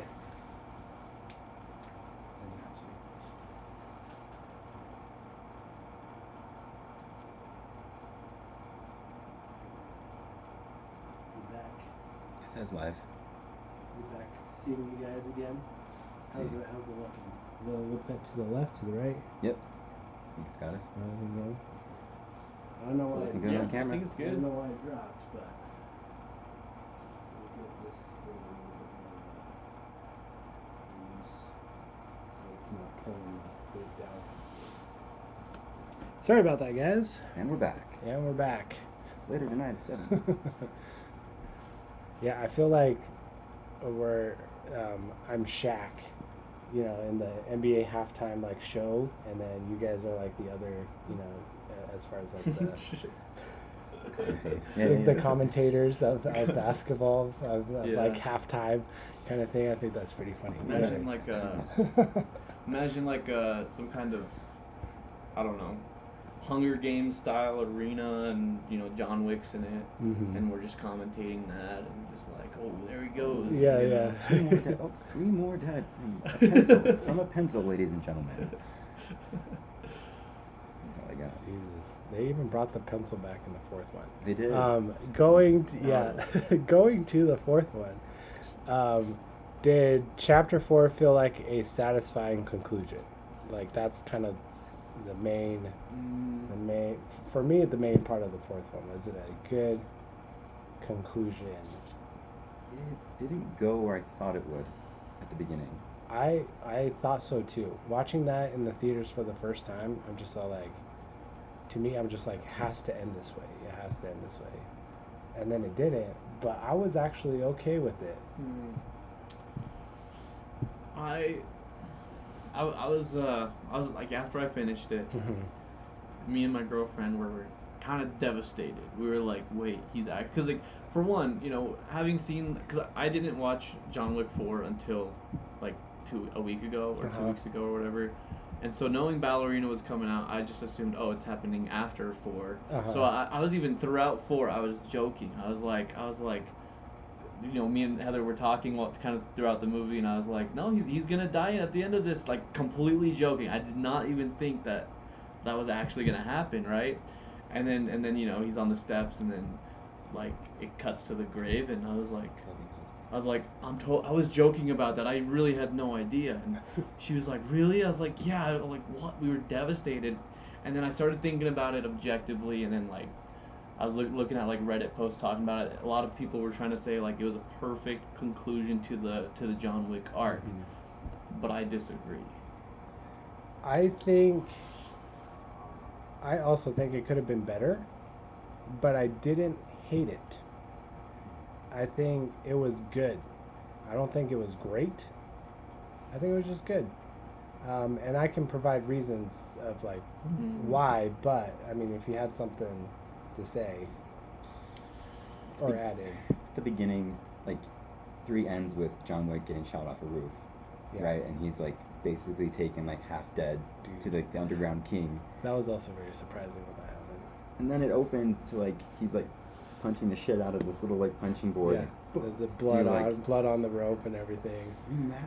Are you upset? Are you angry? Like, yeah. And then like it goes in straight to the desert. So like, I'm expecting at the beginning like he's gonna go on this just wipe out everything above. The table's no more. We kind of alluded to that yesterday, but like it didn't go in that direction. But I did like the way the story went. I really liked the duel at the end like, a lot. The way they chose like terms with those cards. It seems like a very it's an organized Western style duel. And it started with like a cowboy chase at the beginning. Yeah, exactly. Like, it was too. So fun. And the thing is that it went even beyond that in the first one to just go straight for the elder, like, and not even take care of like the high table, and until like the high table's like, you killed the elder, now you're definitely excommunicado kind of thing. But yeah, I mean, I think like I've seen a lot of people kind of talking about, oh, you know, it's perfectly fitting because he's dying on his own terms. He's you know, as far as like he he's free from it, and then he died. But I'm like thinking like I feel like he kind of got done dirty, as far as like he still died because of the events of the high table. He died because of the gunfight that he had with Kane. He like, I don't know, in my mind it's like not even, which once we get to Ballerina, there's some plot holes that I'm trying to piece together, figure out that maybe there's an explanation for, but to me it just seems like dissatisfying as far as like, well, he died because of the high table, when the whole theme of the fourth movie was he wants to die as John Wick, a lover husband, not an assassin for the high table, which I feel like sure he was free but at the end, but still died because of what happened in there with the high table, you know. To me it wasn't a satisfying ending for John Wick. That's true. I think the reason is because they kind of let it to be more of like a right down the middle, as far as like it was a good conclusion to what they set up, but it was more of like a tragedy in the end, right? For that reason of just like dying seconds after like finally being, you know, free and everything, where it would have been nice to at least see him have a little bit more time to kind of reflect on all the events that he kind of had to go through, instead of just like six or a couple like minutes after, you know, he never even reconnected with his dog. Well, the homeless guy had his dog.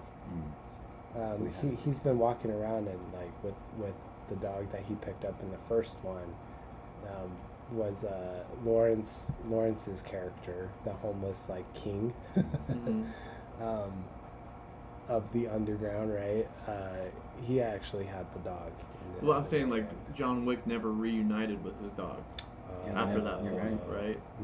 When I feel like it would have been more satisfying had he at least even came back with his dog, because it's like the dog was what started everything. Yeah. And then it ends with him with his dog. And then the dog seeing John Wick pass away when he saw the dog kind of just like pass away, and then that continues the dog story to do another trilogy. A revenge of the dog getting his revenge on the organization. Exactly. Which, real quick, I this is kind of going back to 3 to 4 a little bit, but I think that there's no way, like, the most unrealistic thing that happened, dude, in the whole like series was John Wick getting shot off the roof at the end of 3. For one, there's no way Winston actually knew he would have survived that, and 2, he shouldn't have survived that. Yes. I don't think Winston knew he was going to survive. I think he was just doing what he wanted to do. More of a selfish. Yeah, it was a very selfish decision, and you can tell that he paid that consequence, or like, you know, he paid for that decision that he made by losing his best friend in the beginning from Pennywise. The actor that plays Pennywise. That's not what it. It doesn't really show up in this film. There are no cameos. Yeah, there are no cameos from it. Just the actor. Just the actor. He plays the main villain in the 4th one, and he's one of the members of the High Table. And I think it shows like John Wick isn't the only person, right, that can make a decision and suffer the consequences for the decision,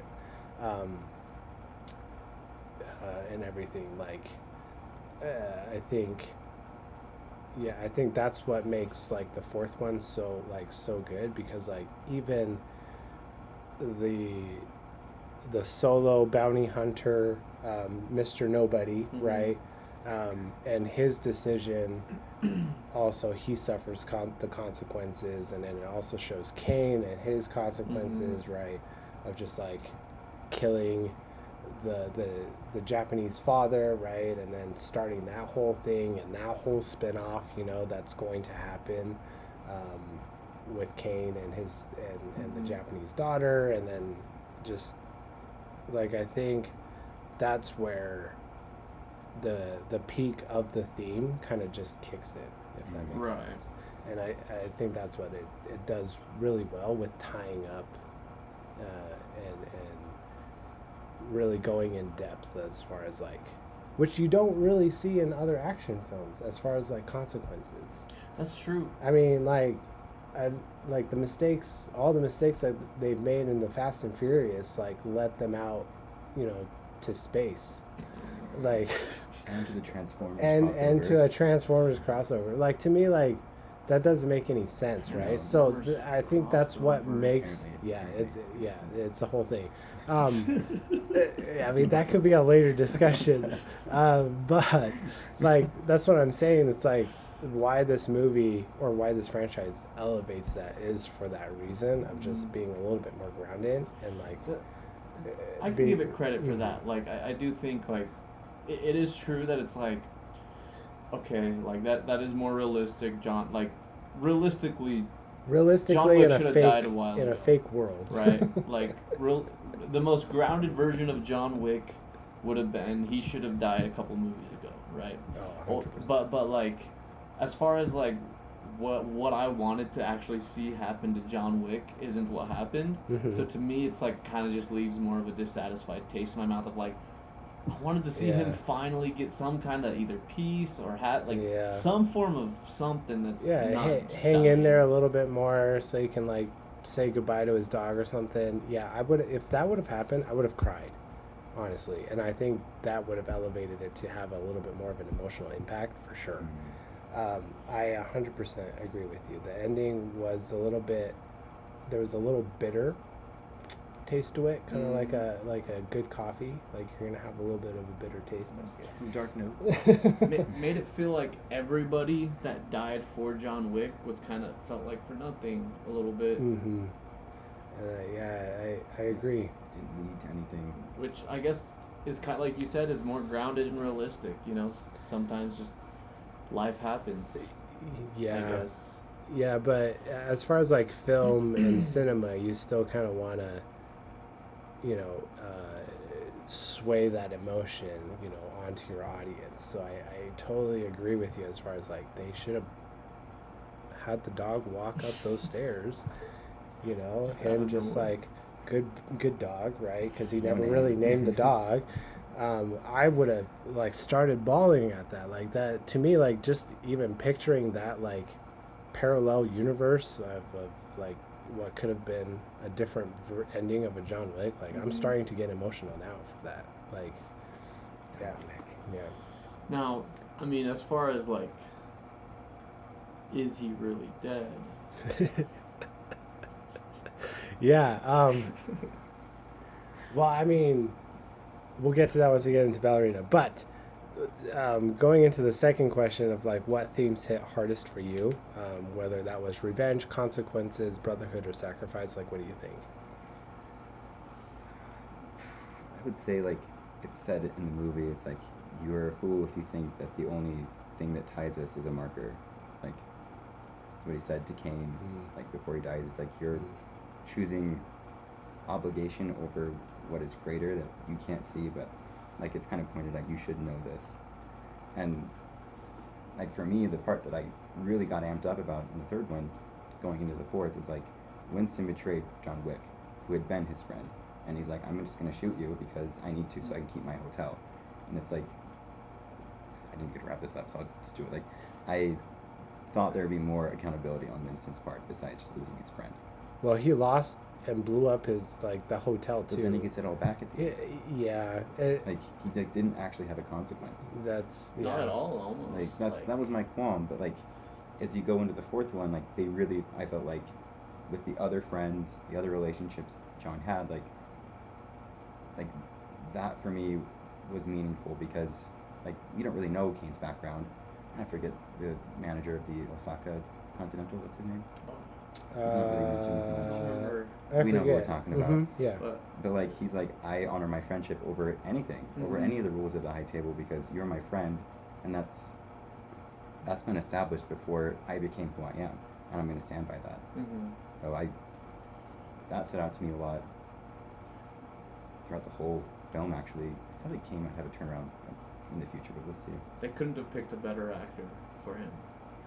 Oh yeah. Stab with the sword. Kane, dude, he was so quick with his movements, and incorporating that he was like blind too. Doorbells.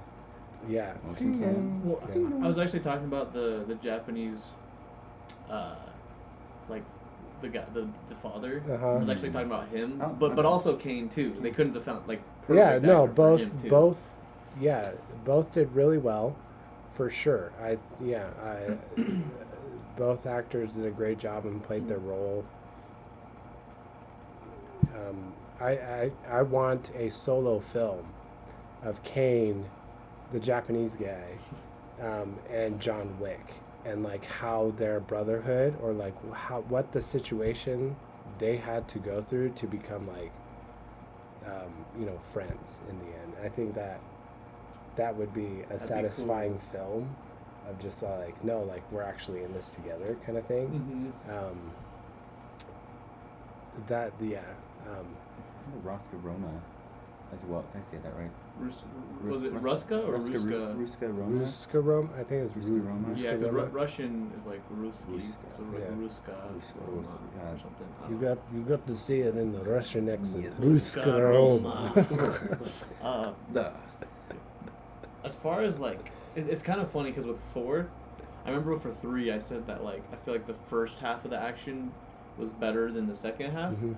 but I feel like with 4 the first half was like not as good as the second half in 4. I think the second half of the action in 4 was like a lot better. Well, okay, I agree. Is because they start to ramp it up in Mhm. the end and put a clock Oh, by yeah. the end of it, Yeah. right? So it's like, okay, you have a time frame, John Wick. Like you better start going, and then that's where it's like it starts to rev its engine, Right. and then like it literally does. Like he gets in the car, and there's like this whole chase scene around the whole like Triumph. Mhm.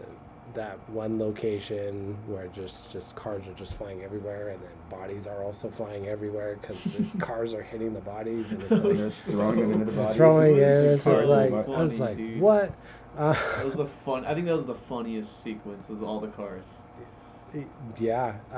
There's, I mean, like I said, there's just there's funny sequences throughout of just like that's too wild, right? Like as far as like to me, I thought it even like funny to like throw the axe all the way across the room to just kill that one guy. Like honestly, it could have been a comedy series.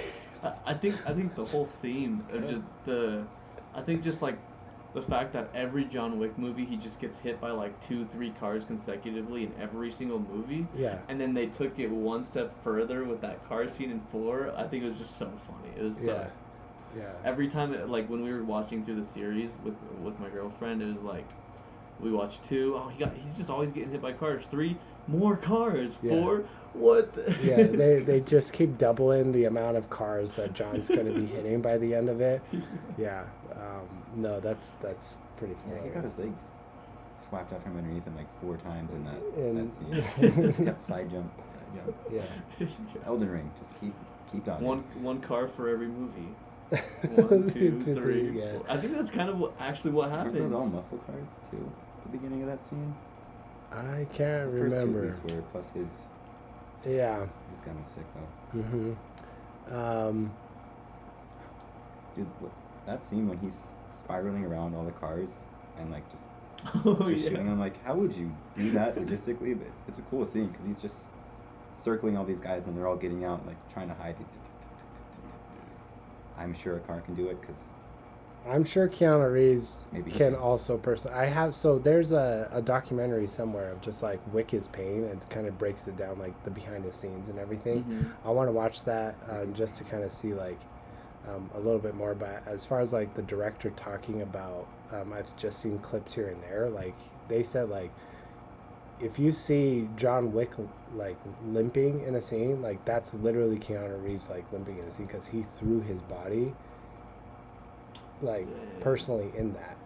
Like wrecked So himself he's actually for hurt. this movie. Oh, dang. Like that's how much commitment and energy he put in, and you can like see that being portrayed through, you know, Mhm. in that movie of just like Behind the scenes Keanu with Reeves the is thing. a dedicated actor for something he really loves, and you can just definitely tell. But that's a whole different thing. But as far as breaking down the ratings for the fourth one, to me, the fourth one ties as for the rating with the first movie. It's a solid 8 out of 10.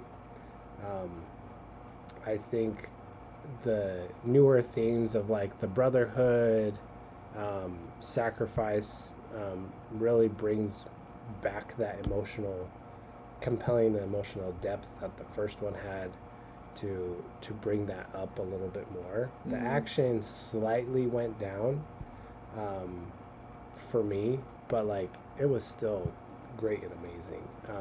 I think even better than the action in the first one. So with that, it kind of just balances out to be that steady 8 out of 10.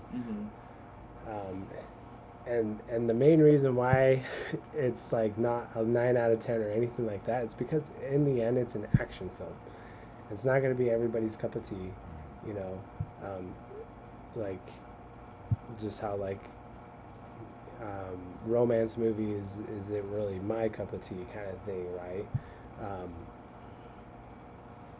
To where like I don't think it deserves that extra like edge of like being that 9 out of 10. So that's why it's kind of staying around that 8. If you're supposed to watch one action film ever, would be John Wick. That's my recommendation.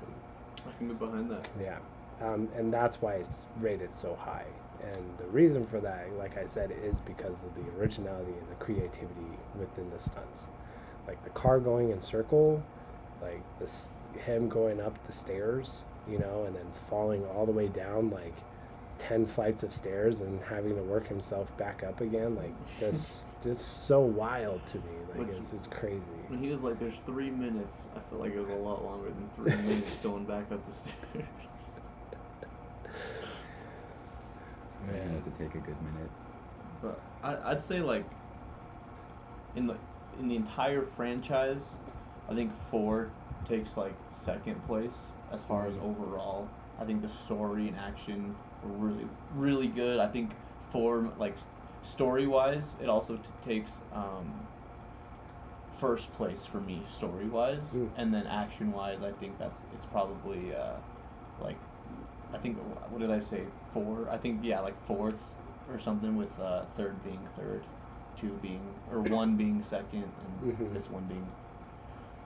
Yeah. That makes sense. I think the reason why I would put the 4th movie as 3rd best is because of that ending, where it kind of felt a little bitter, a little tasteless, where I had more of like a better feel for the ending of the first one rather than the second one, and then the ending of the 3rd one to me was just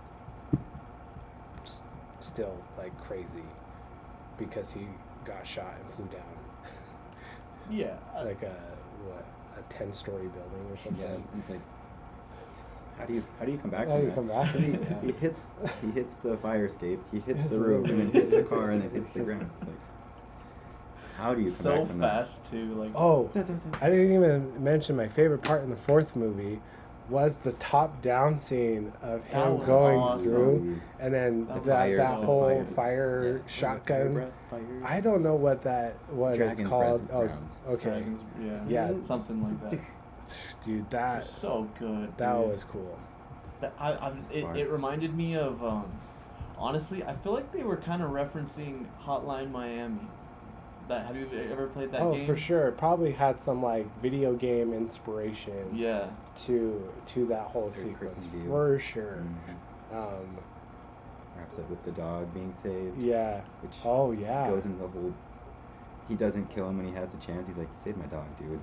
Like, which goes into the question you asked about brotherhood, where he's like, I could take 40 some odd. How much does it get up to? 25 million? No, it gets up to 40 million. Yeah, $40 million. He's like, no, but I can't. The dog is worth more than that 40 million. Right. I do like I do like how they They definitely like related, like they tied it in that way to where like it's like that's kind of the dogs being like a pretty overarching theme throughout the whole movie, and the way it tied together at the end there with his dog, I think was pretty cool. Yeah, I like how it's like over a puppy.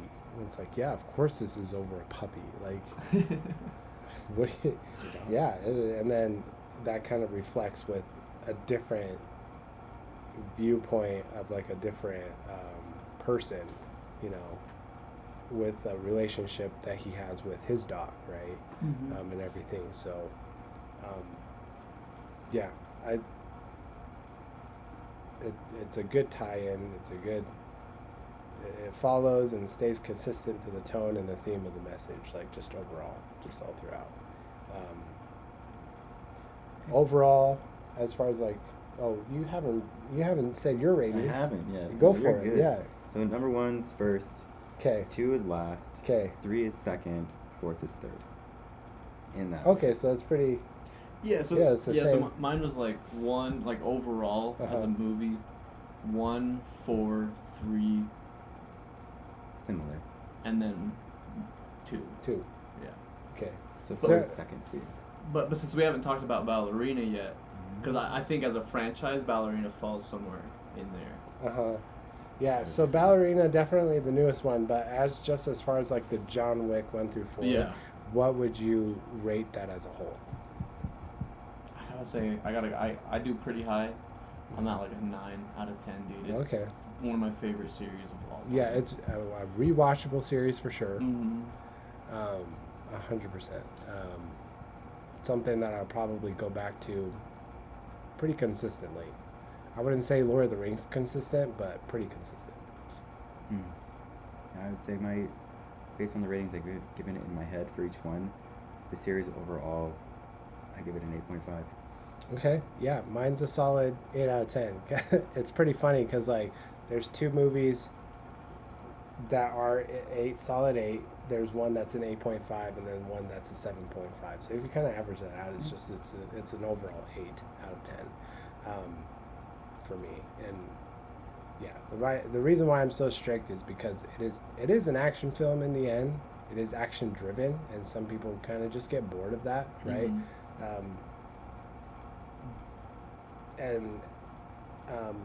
You know, I'm definitely going to call you out as far as like, if you think that's the only thing John Wick offers, you're a very heartless person, and you need to own a pet.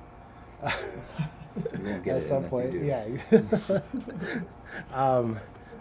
Like people are like, isn't that dumb show where some dude loses his dogs and goes on like a dumb killing spree or something? It's like, no, you take that. You take that back.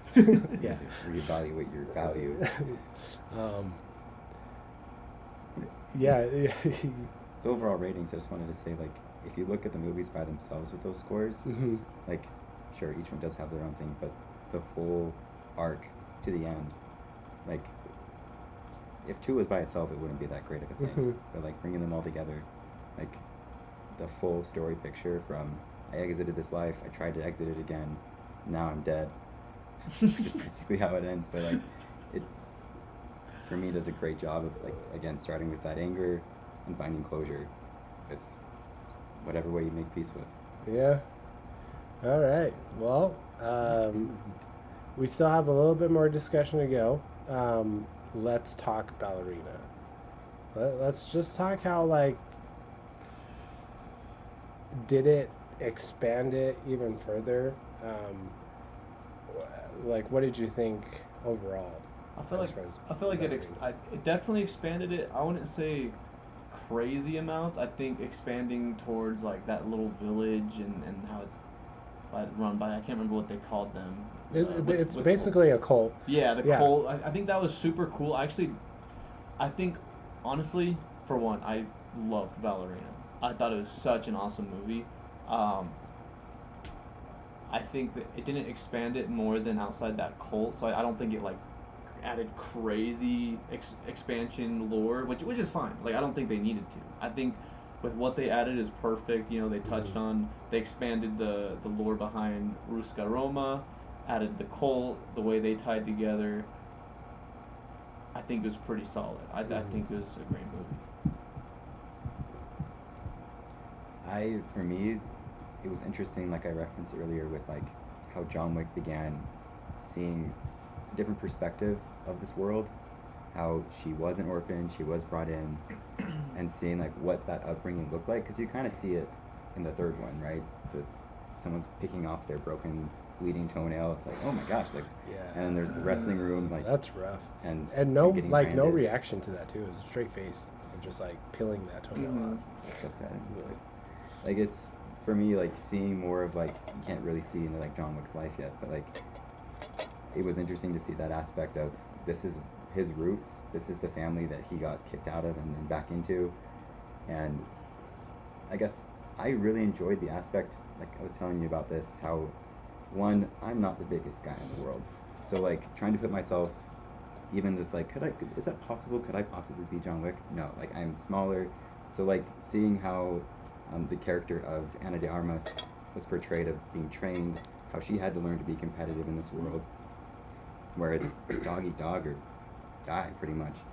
So I thought that like creativity wise, the fight scenes weren't John Wick level of just, there had to be the element of Tactical, creativity. precise. I'd say it had the Yeah. heart of it though. Exactly. Oh, for sure, Definitely had the 100%. heart. Definitely, and then that's why I feel like the reviews that you are getting about Ballerina and how like people are actually surprised and like they loved it in the end. Like I've only heard a lot of good things about it, is because they had the heart and the tone, and just being consistent with the John Wick franchise. And I loved how you brought that up as far as like it sets it up to where it's like, no, this isn't going to be John Wick. This is its own individual, assassin, for the reasons of just like, hey, you're a girl. There's going to be a lot of guys that are going to be bigger than you. You're going to have to use your resources. You're going to have to cheat. You're going to have to do whatever you can so you're not going to get killed. And I loved what you said as far as like the expansion a little bit of more of like the world and the uniqueness of the John Wick world without it being like thrown in. Like you're not something, nothing's being shoved down your throat. Right. It's very like a light, Natural. tasting like supernatural. entree of like the thing. And I loved the cult perspective side of things. However, the villain wasn't that memorable. I can agree with compared to the villains that you're gonna get that we got within the John Wick franchise. But I loved how even though like the cult leader wasn't memorable, the cult itself was memorable. So it still did a solid job. Yeah. And then that also ties into just of like me personally, I didn't get really much of an emotional tie-in.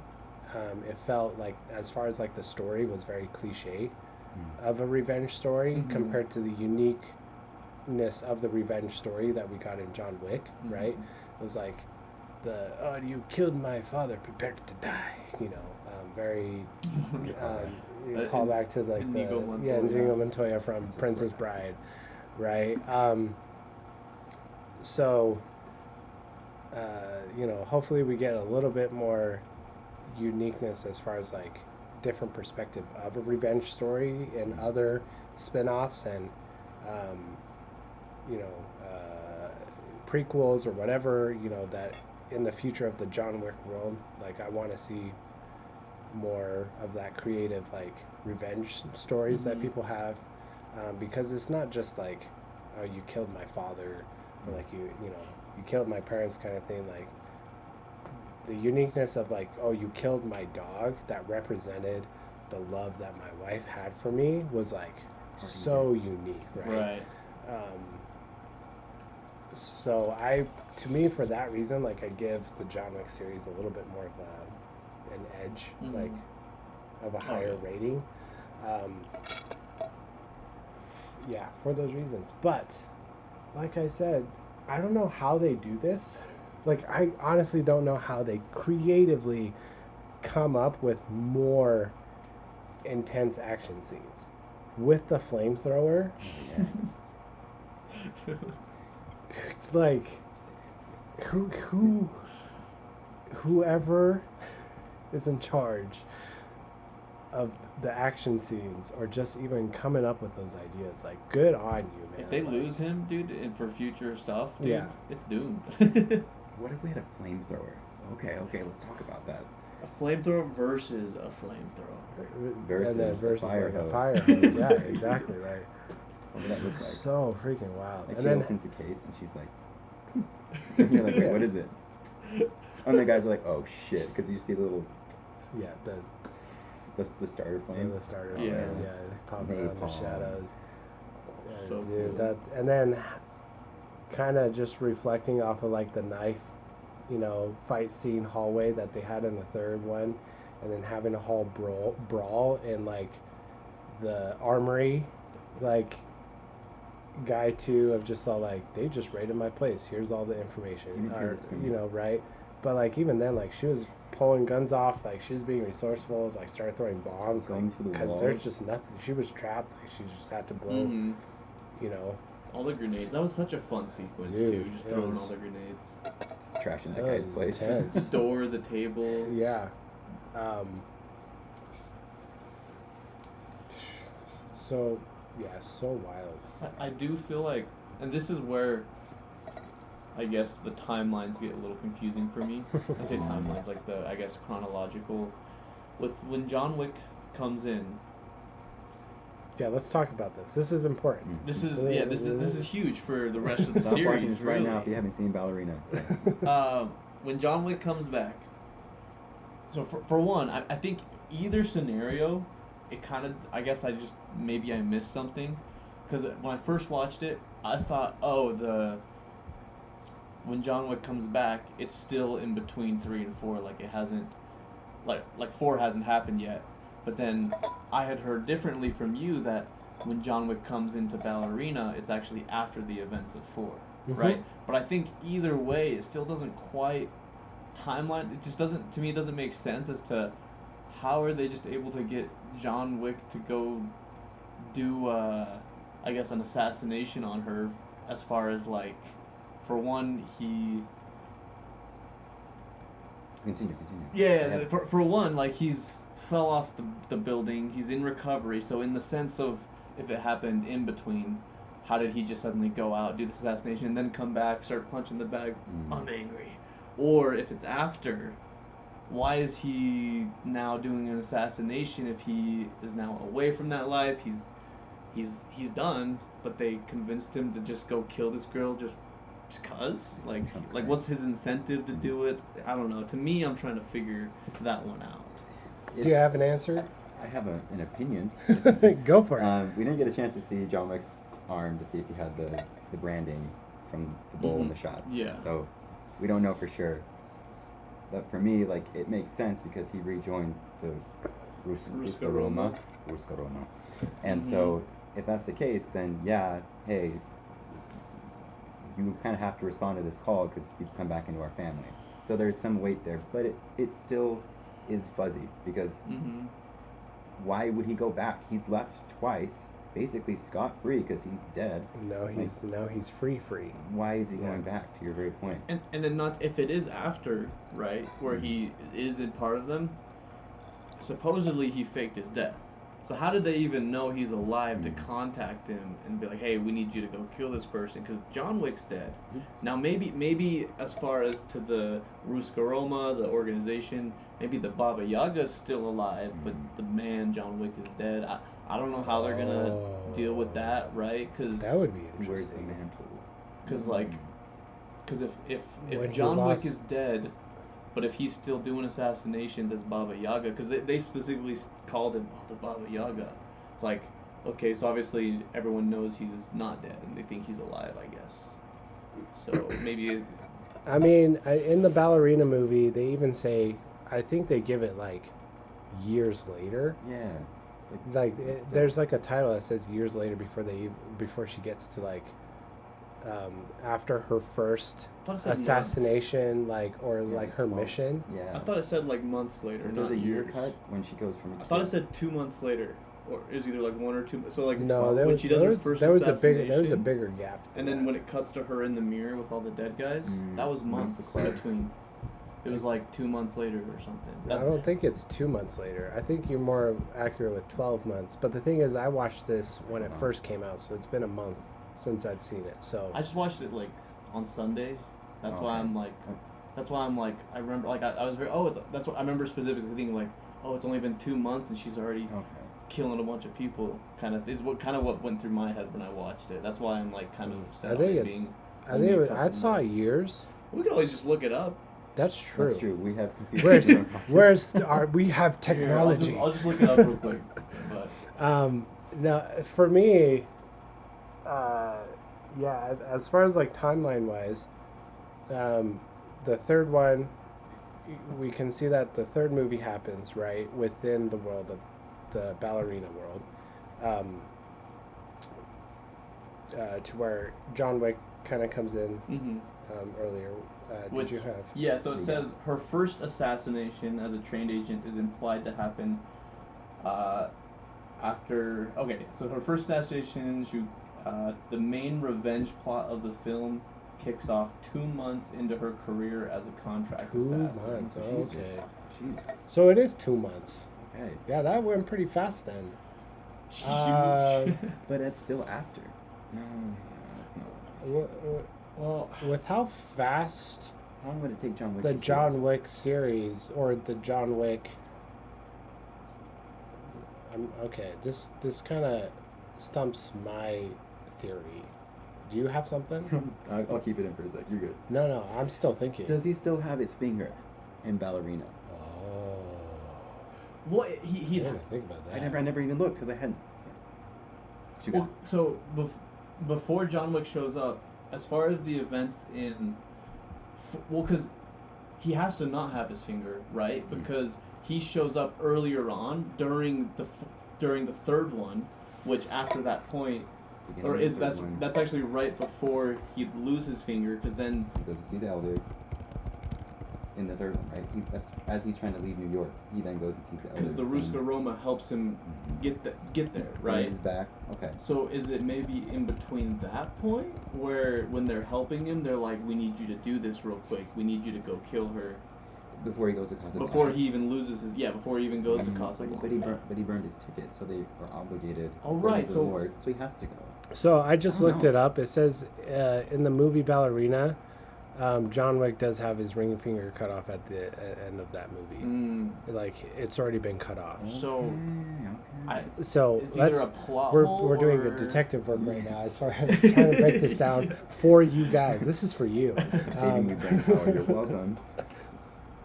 So Oh man, finger's gone, which means is it before or after the fourth one? So that well, means I mean 'cause that's he loses his finger, he comes back, doesn't kill Winston, then goes through the events of 4, goes back to the Ruska Roma, where he then becomes part of the. So I think it probably happens after that. Maybe it's in between that, and when he actually gets to, what was Before it? the duel. Yeah, maybe. Yeah, the Before duel. Paris. Maybe it's right in between the duel, and when they accept him back into the family. You know, because. Or like right after that, because we don't know how. It never shows if his arm's been healed after that. Right. That would take a couple weeks. So. Fourth degree So burn. either. man. I feel like John Wick's recovery is pretty fast. Then, if that's the case, like he must heal at an Yeah. unsupernatural level. It's got that training. I mean, it is a fake Peter world. Peter Parker healing. Right. Yeah. It's a fake world. It's like a fake thing. Like obviously, that's one of like the plot holes that it's. What makes most sense to me is after he's recreated as or reaccepted into the family with the new tattoo. To me, it makes most sense if it's right after that, but right before the duel. I could see it. Well, I It's mean, possible. in the fourth movie, it's pretty like back to back That's to back. true. to I back. need to go. That's So travel. there's like There's a no contract. time for him to go all the way to this. Especially because he had the winter. bounty on his head. Yeah, too. exactly. So it had to have happened after he got freed. Yeah, because for that to make sense. Yeah, because Right. the Colt wouldn't have attacked him. because the high table guy was just like he just wanted to kill off the idea of John Wick. Like, Right. he's not going to give him any breath time or Right, breath room right, to right. like have him go out to the thing. So So the trackers, he was there already. Mhm. He Yeah. knew exactly where he was. I Yeah, mean, yeah, that's if true. anything, like he passed out, and maybe it didn't actually cut to the grave. It actually fade to black, to then fade into the grave thing. So maybe the fade to black was just him passing out. So maybe there's a big chain of events that happened Yeah. between that and the And, grave. and the thing is that they're still in the area where the family, the Ruscaroma, they were there in that city of like the France and like I so. figured it out. I mean, it's easy as far as like them going out Yeah. and getting him off the steps and then having him like recover Doctors. and doctors and Bandages. everything like I think that. I got it. I think Um, I bet you, because if there's a fifth one, if he faked his death, if that's true and it's not a prequel, if we know it's not a prequel, I wonder if the Ruska Roma helped him fake his death, but in return they're like, we need you to kill Eve. Or like you're And if you kill her, we'll help you fake your death. We'll help you. like you're out, but we can still call you, kind of like what happened to Kane. Well, I don't even necessarily. I think I'm more thinking what he said in between the black fade. Maybe after he didn't actually die on the steps. Obviously, maybe he went to Ruska Roma after that, and they basically said, "We'll help you fake your death." He goes, tries to kill Eve. That whole thing happens, and then the gravestone happens because they helped him fake his death. Right. this is just a theory on my end, is that maybe when killing just that one member of like the high table, the Ruscaroma could be like, okay, we got to bring John back, so that way we can get rid of the rest of the members of the high table, Mm. kind of thing, right? He's Trump. And I think like that would still give like John Wick like motivation to stay within the family, of like actually like killing for them, so that the end purpose is to just like make sure nobody else who wants to go out, right, Mhm. like he did, get dragged back into that world Right. because of the rules and that sort of stuff. So, just a theory. Maybe he's in like league with the Ruscaromas at the at the end, and trying to like assassinate all like the other like members of the table, Right. and then it just randomly just gets a call, be like, hey, you need to deal with Eve, kind of thing. Yeah, potentially. I think.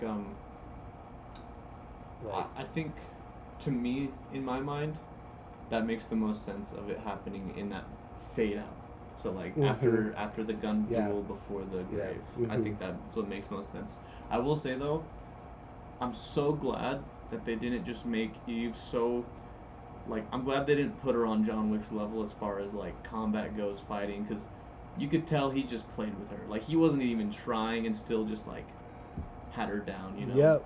Multiple times he could have killed her and didn't. I think Well, I think that was yeah, awesome. right. that I they- mean, he knows that in the end, like, they're still family. Like, he sees himself in her. Mhm. I'm pretty sure, like, as far as like John Wick's character, in itself, and then I do love that difference of just like a new assassin versus an experienced Right. assassin. so good.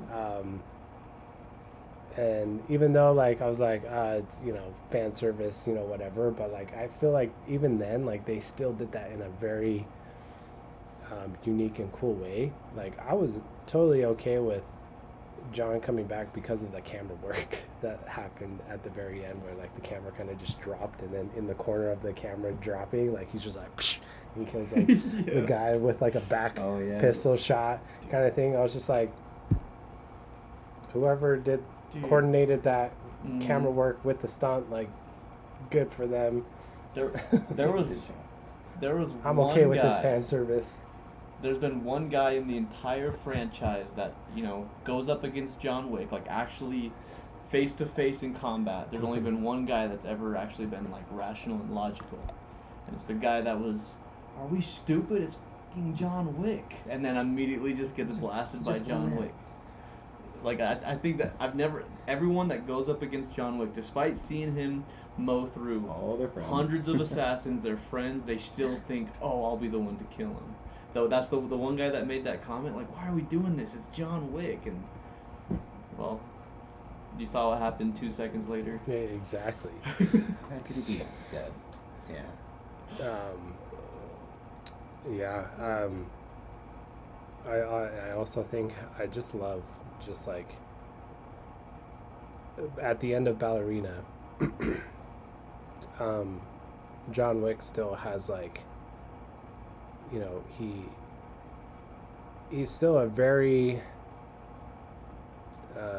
I guess making decisions based on like his own personal I wouldn't say vendetta, like his own personal emotions and ties that he has, right? So yeah, he's coming out to do like an assassin like work and being called to do work, but because he's like doesn't kill Eve and he lets her go, I feel like, yeah, that's the John Wick after the fourth movie of him dying.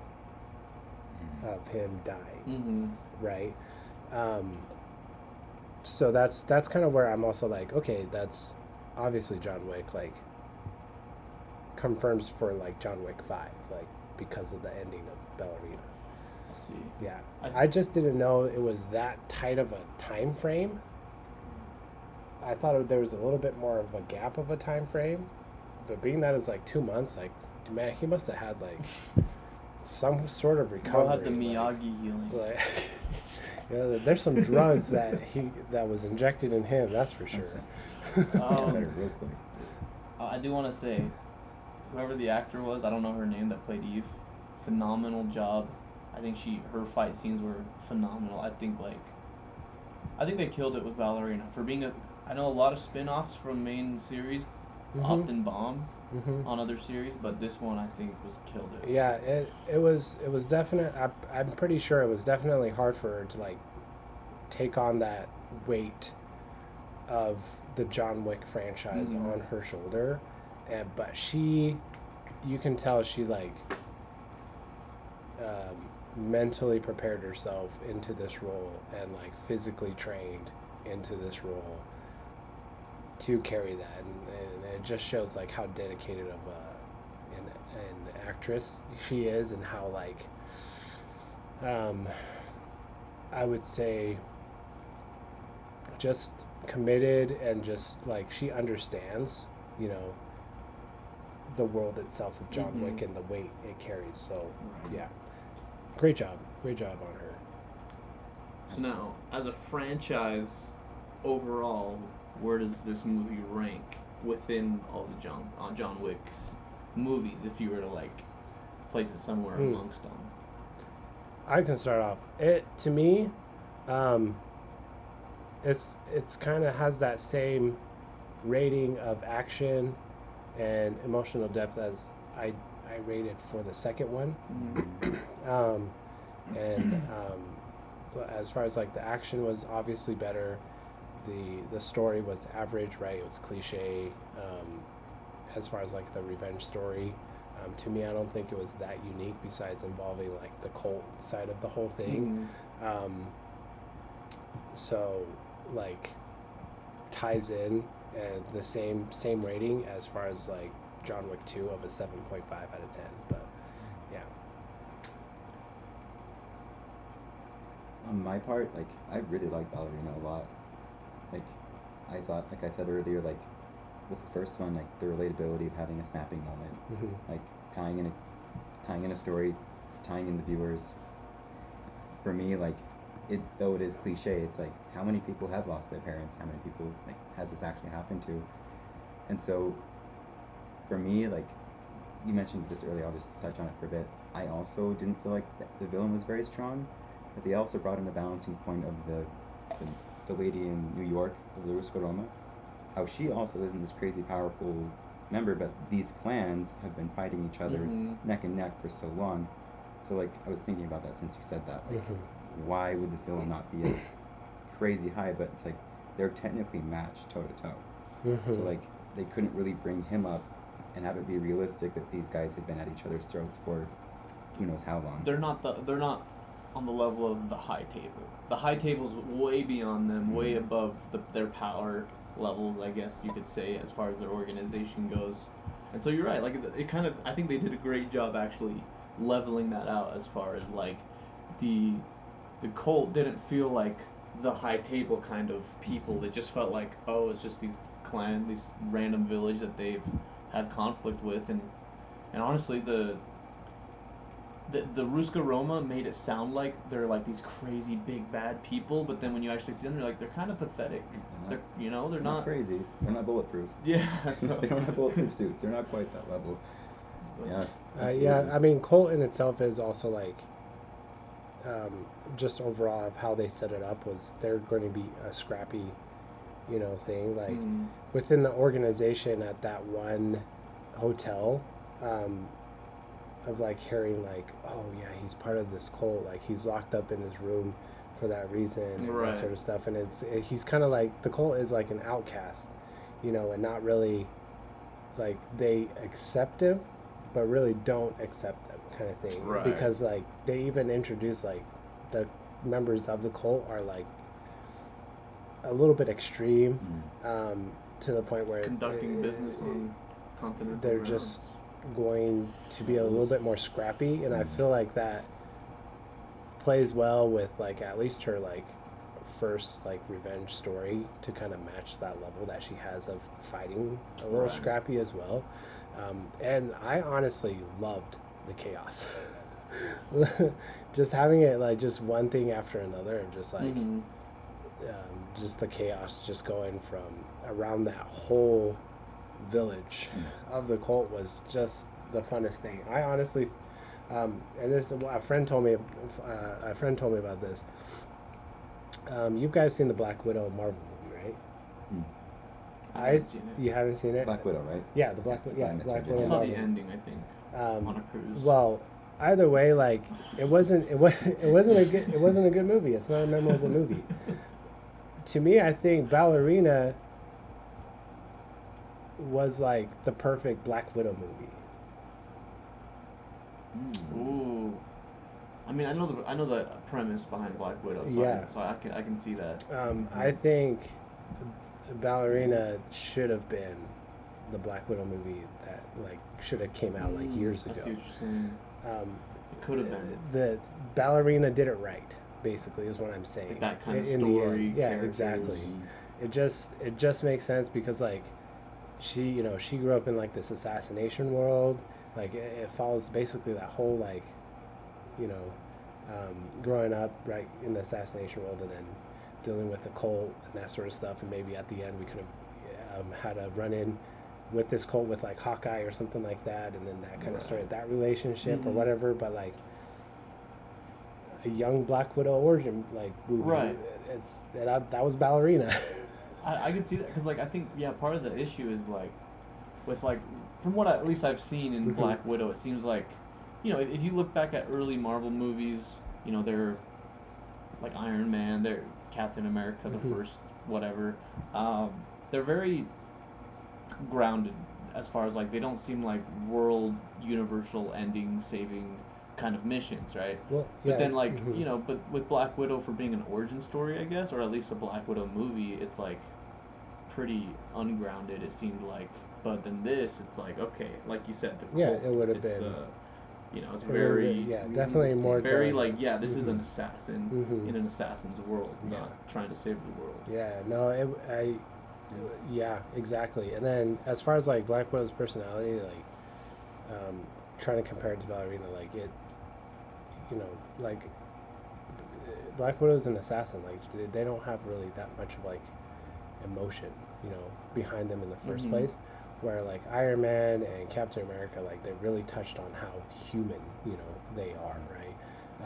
So that's why I'm saying like it would have just been great as far as like just having the action be like the main foundation for like the Black Widow and having it like be surrounded. But anyway, just like my whole point is just like they did it right, and I appreciated that, and I think Marvel should take some notes, Scarlett Johansson, and please write it in, and hopefully do something with that, you know, in their future projects with like Lawrence Pugh, you know, playing the replacement for Black Widow in the future, you know, Marvel movies and stuff. But we'll see. Yeah. Did you actually say your ranking?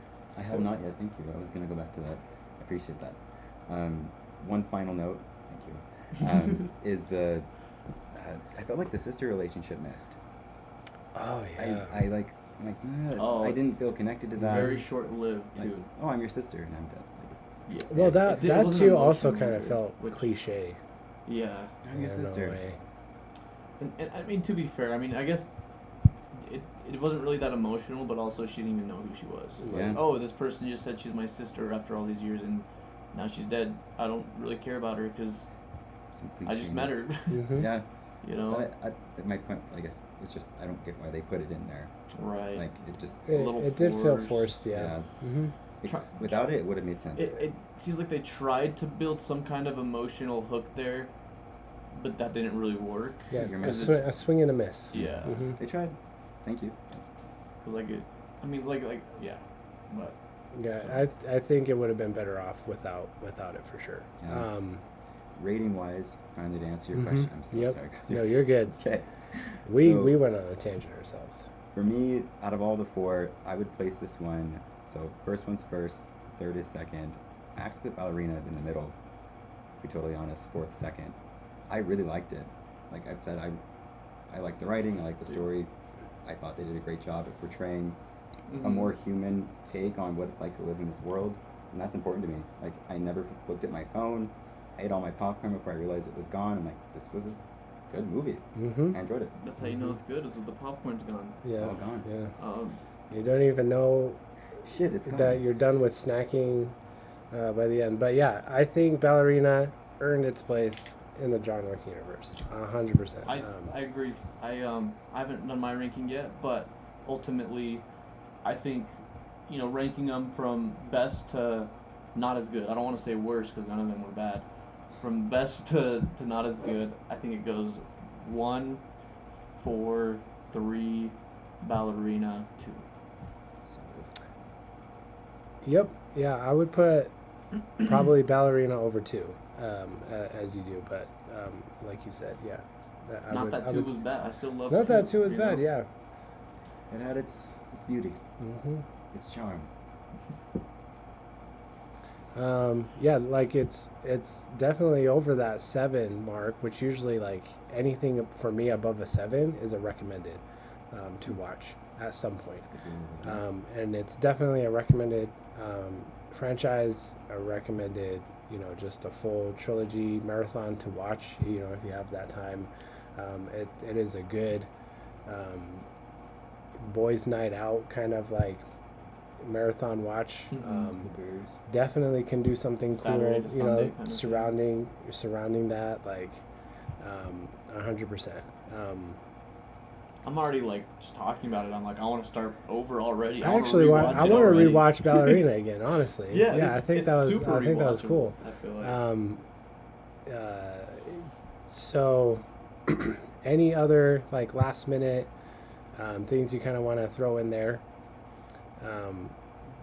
As far as like the world building, do you think like John Wick still feels a little bit more mysterious and immersive, or is it over explained by now with everything that's happened? I think it's great. I think it's in a good spot with everything that's been, you know, a little rough on the exposition, but besides that, I think where the state of John Wick verse is at a very good spot to continue being good. It's just what they do next is really going to make or break that. I do have a question for you guys. Yeah. As far as just overall from John Wick 1 to Ballerina, how do you guys think, as far as like comparing to like Keanu Reeves? Because like to me, watching Keanu Reeves was like the highlight of every movie. Every time he's on screen, it's entertaining. Every time he fights, it's entertaining. how do you think the other actors throughout the films that have had their own fight scenes that didn't involve John Wick hold up to the Keanu Reeves John Wick fight scenes? Rushing What- it today with questions, man. What do you mean by like As far as how they compare, like, do you think they like lived what up what actors? So, are like, you, are for you talking example- about the actors within the movie or actors outside of the movie? within like, the movie? Oh, okay. The gotcha. actors within the movie, like that had their own fight scenes that Mhm. didn't have John Wick a part of that. Oh, like okay. like for example, the Japanese guy in 4, Kane, Or, yeah, the Japanese, girl, yeah, or mhm. the daughter, I guess, are some pretty. Oh, we solid didn't examples. even go through like the action that they built on top of on the fourth one, because they incorporated like arrows and like bow and arrows in the fourth one, and then Mhm. after like the precision of like shooting that guy in the knee, and then John Wick shooting that guy in the face while he's like on the wall, and then he just like flips down. Like pinned with the Yeah, arrow through pin him? in the arrow, Oh, yeah, like that- in the cement, like that was crazy. There, more tactical suits, the arrows. There was another one in there that I The really nunchucks. liked. The nunchucks, Dude, bro. Nunchucks, bro. Dude, that was so. But again, that was Keanu Reeves. Yeah, So yeah, so yeah. like with the other actors. the other right? actors. I think Kane was another highlight for me. I'd Like, say he comes second. It definitely John comes Wick. second to John Wick. His usage of like the doorbell, like the ding dong, to like know where they are. To, That like, was so cool. kind of go, and then even then like he just like it hits people with a cane, and then with like literally cane, right? Daredevil vibes, kind of. Oh, for sure. Could have been a Daredevil movie. Like, Marvel, write this down. Like, seriously. Losing money right now. Start filming. Start. Hire. I don't care. You have the money. Hire the guy that is coming up with these creative action sequences and shots, and incorporate that into your action sequences for your superheroes. Like, I don't think they have the money though, because I think they just kind of launder it with whatever shady side businesses they're doing. But that's another point. yeah. It's not crime. No, I think Kane Kane- definitely comes in second. I think for Kane sure. comes second, in my opinion. Like, so with the daughter and that old Japanese her father, I think they did fine. I think their scenes were cool, but it didn't feel too far off from more when it, like I was kind of saying earlier, leaning more into the kind of regular generic action fight scenes. Like I felt like I saw was more cuts, more up close shots to try to hide some of the less smooth choreography. But with Kane and John Wick, very still shots, just like sequenced out. That was like, now that's crazy. Like that's the fight scenes I'm watching John Wick for, kind of thing. Yeah, they did a great job. I like Tracker a lot, but Penguin, I don't know what that guy's name is. The one that murdered. Oh, the Uncle big Kyoto? purple suit Purple suit, guy. the gold teeth. With the Oh, gold yeah. teeth Dude, his and, like, fucking the card. spinning roundhouse kicks out of nowhere. I'm like, oh my, this Dude. knocks John Wick out. It's like 400 pounds, Nice to do that 500 for pounds. Yeah, and he's able to doing crazy kick stuff. his leg up over his Was not head and expecting that. everything. Yeah. Still wouldn't die. Like 3 times. You think he's dead? He's not Yeah, dead. I think that was one of the better villain fight scenes that he Mhm. played against. Even though it was a little short, still I liked it. But to go back to the Japanese and the daughter, I think the reason, like, they did their best with what Yeah, they were, for with what they sure. were given. And it wasn't bad. Right. It was good. Like I enjoyed it. I thought it But was I so do also, yeah, fun. it is basic because, like, I don't think they were the main highlight of the story. Right. They had to really introduce Kane itself because, like, in the end, it was going to be Kane versus John Wick, right? So, like, obviously they're going to put more attention and detail into, like, Kane and his fight scene and his style of fighting. So, like, I'm okay with that. It'd be cool if you want to touch back into that Japanese side, and like I said, like the brotherhood, like, of Kane, the Japanese guy, and John Wick, kind of like, and then seeing all their different tactical fightings and everything. I think if you incorporate, I don't know if you've seen Mortal Kombat, and in the beginning at like the house where he's like using Have you seen Mortal Kombat? The recent one? I haven't seen it either. Gosh. I'm sorry. Okay, no, it's okay. The first scene in there was a very like stylistic Japanese type fight scene, and I think using that to incorporate like to put in that energy and that time that they did with that first scene of the Mortal Kombat to introduce like Scorpion, like origin story where he came from, and put that into the Japanese guy, like I think would be sick. But like I said, like they did the best they could. It wasn't his story, so I understand. Right. He was kind of more of like sidelined. Yeah. If anything else, like other projects for John Wick, this is a question for you guys. Who do you think could carry? Do you think like Keanu Reeves is just Keanu Reeves as far as like can anybody replace him? Is Kane Jared charismatic? This is your chance. No. I will say no. He could be a great villain. I think Jared Leto can be an interesting villain, or one of the members of the High Table in there. I think he would be. Morbius and John Wick crossover, maybe? I think we got to see Transformers and Fast and Furious first. Yeah. No, You'll but have to tell like me about that even after. then, like I feel Chris Evans, right? He's pretty a diverse character, like or an actor in itself, and I think he would kind of like Henry Cavill or something within the Mission Impossible kind of carried that one movie that he was in, Fallout. Like I feel those one-off like type actors can come in there, within the franchise to kind of expound the universe a little bit more. But I honestly don't think there's nobody else that can replace Keanu Reeves as John Wick. Yeah. Like there's definitely, like you said, other actors that could come in, be very strong, but like Keanu Reeves is John Wick. Well, dude. they Like, hyped him up so much and they teed him like perfectly, right? The Baba Yaga, like who's gonna freaking beat the Baba Yaga? It doesn't make any sense. And he's just has such an iconic look. Yeah. Like just the way Keanu Reeves looks with the long hair, the beard, it's just perfect. It's like that is The suit. the suit. With it, yeah. I don't, just dark- no the one can dark fill suit. that. I can't think of anybody off the top of my head. Honestly, Even like a younger version of. Maybe Keanu Dwayne Reeves. Johnson. no, he would Yeah, I he think- would ruin that. I'm sorry, Dwayne. We're going in another You direction. definitely have a role with other movies that like works for you, but I don't think the John Wick franchise works for you. I'm sorry. For one, he can't grow the hair. Just For imagine that him reason, just like having I'm like that like long dark hair that kind of just over his like face. Oh, wig, dude. stuck We on gotta the beard. Photoshop that now. John Wick's hair on Dwayne Johnson. Right. Dwayne Wick. Dwayne.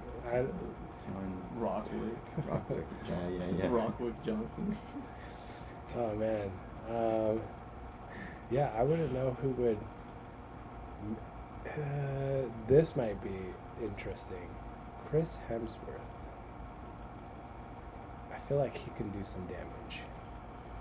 And he also has the range of a good actor to play like a very emotional depth character like Keanu Reeves. I think I can see. But the thing is that what would ruin it is them trying to play off of how comedic Chris Hemsworth is with like Thor's character and like other characters that he played. Like the new Men in Black kind of reboot thing, like he was more of a comedical character in there because of the success of like Thor Ragnarok and like that whole thing of changing that tonal difference. But if I can get like Extraction level Chris Hemsworth in John Wick, I think that would work. No, I almost was about That'd to be bring pretty up. equal. I almost was about to bring up a show that he was on, but then I realized it was Liam Hemsworth that was on it. But did you guys ever see that? It was like Liam Hemsworth is like playing this game where they have to hunt him and he has to survive for so long, and then every hour he survives, like millions of dollars get deposited into the thing. It's a really good movie, but it kind of has a similar feel to it where it's these assassin hunters, and he like ends up taking some out, kind of not like to the level of John Wick of like, but it's kind of outsmarting them and whatnot. It's super cool. I think Liam Hemsworth would be a good, not John Wick, but like character. I think he could play in the universe that could be pretty cool. Maybe I maybe like introduce. Well, I've never seen Liam Hemsworth have that much depth and that much versatility within his movies and TV shows. I think Chris Hemsworth definitely has a little bit more depth there. I mean, I don't know who would. Yeah, I don't know. Besides Chris Hemsworth, to me, I think is a close second. It's like from the world of John Wick. Like, would he be Australian? Or where would he come from? I'm interested in this. I mean, he does an American accent pretty well. I mean, he could just be the All Might. the All Might of America. Okay. Yeah. Okay. I mean, well, like John Wick is like in New York. Maybe he's like more of West Coast. a West Coast type. Texas. I don't know. Texas. I got one more actor in mind. Yeah. Oh, yeah. Okay. As a longtime fan of The Walking Dead, I think that this is one of the most underrated actors I've ever seen in my life. But Andrew Lincoln, who plays Rick in The Walking Dead, Look him up. I haven't seen The Walking Dead. he's a phenomenal hardcore actor. Like a lot of the, like he every scene he's in, he kills. He's a huge with micro expressions, kills that, and he's just like in The Walking Dead, he's an absolute machine. Can I see the photo you're looking at? Yeah, that's Andrew Lincoln. He's a absolute machine in the show. He not to the level of John Wick, but like he's brutal with his kills in The Walking Dead, and he's someone who could just destroy in that universe. I think he could be a menace. Like I think now I like want to see him in the movies. I can see that as like a type of like a Ballerina thing, where I don't know if they're gonna make a sequel to Ballerina or anything like that. I do agree. I think he fits really well within the world of John Wick, but I don't think he's like a 3-part movie type John Wick. Yeah, I don't see him as like a main role. I could either see him being like a villain in the John Wick verse, which I think he could kill too, turn into a villain, or either the villain or just as someone that's kind of like because Norman Reedus in Ballerina. He was also in The Walking Dead, which I was, me and Heather were excited about that. But I think kind of more of a side character that you really do like, but just like is more just helps push the plot along with maybe John Wick or something. Has his own cool fight scenes, and then part ways. I could see that with him as well. Check out Walking Dead now. I feel like I missed that wave. Always dive in. Is there any? I'm trying to think of somebody else. Ooh, Jon Snow. Jake Gyllenhaal. Jake Paul. Jake Gyllenhaal and Jake Paul. No, I think Jake Gyllenhaal would be. He'd be fun. I think he might be a better villain though, like a psychopathic round like the table. I feel like if he was a good guy, it'd kind of feel more like a generic spy kind of good guy. Like that's kind of the vibe I get from him. So as a villain, I could see that being much better for his character. I mean, he played an amazing Mysterio, but anyway. Yeah. So we've kind of said that, like, as far as like if you're gonna watch an action movie, this is the action movie to watch. Mission Impossible kind of builds around the stunt, while John Wick kind of builds around the fight, right? Which approach, works better and why? This will be the last question before we wrap everything up. Okay.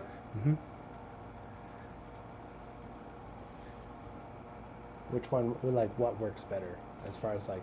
Oh, I feel like I see- Mission okay, I see. Impossible and like other action films kind of just like builds around like that one scene of just like, yeah, we're gonna be flying a car up in space. We're gonna build something around that, you know, like, or hey, we're gonna hang off of a plane and do this whole action sequence and build a story around that. Where like the John Wick world kind of builds around those fights of like making it continuous. Like, why does that approach work better than these other action films?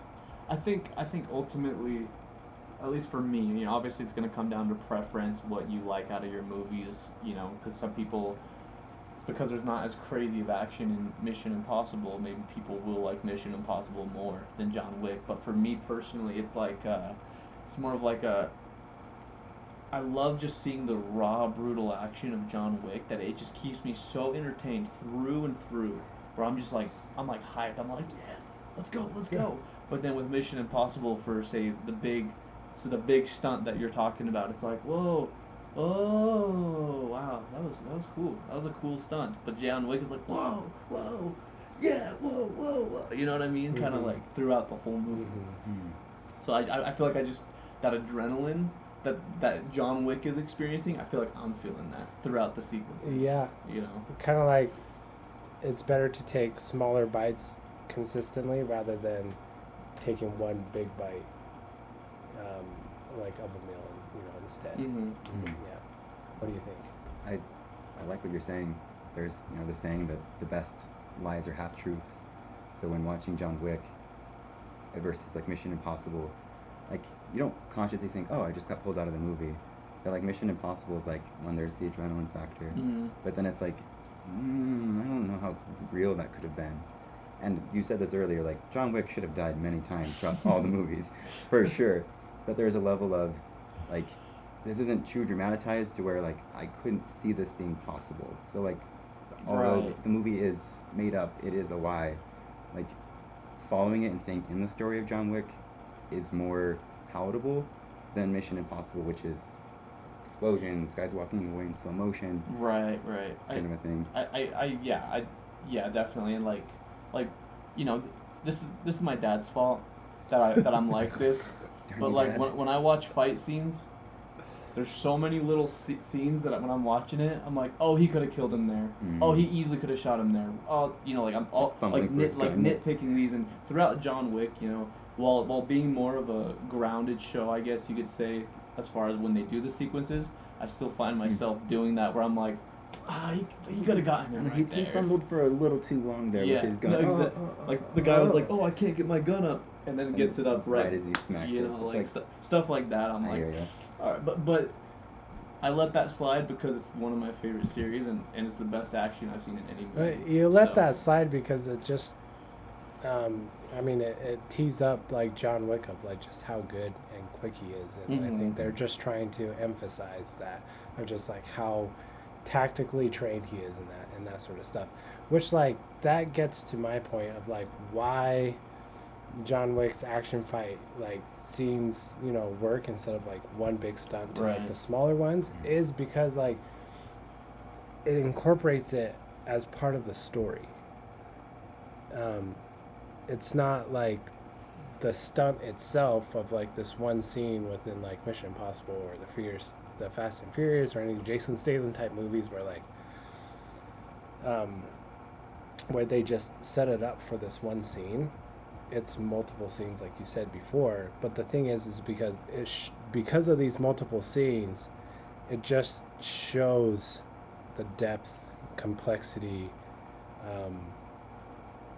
of John Wick's character. Like, we didn't have to be told who John Wick is. We could have just seen him with how he operated and everything. So I think because of that, like, this just works well more. Like, it's just visually told.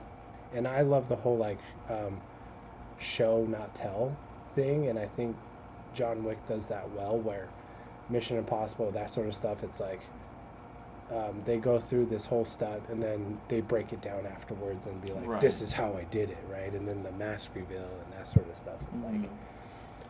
Like, James Bond of like, the villain just expresses like, has this whole monologue of like, I set this up because like, Mhm. I'm the mastermind of this whole Right. thing. 20 and, years I've been planning this. yeah, exactly. Okay. So it's like,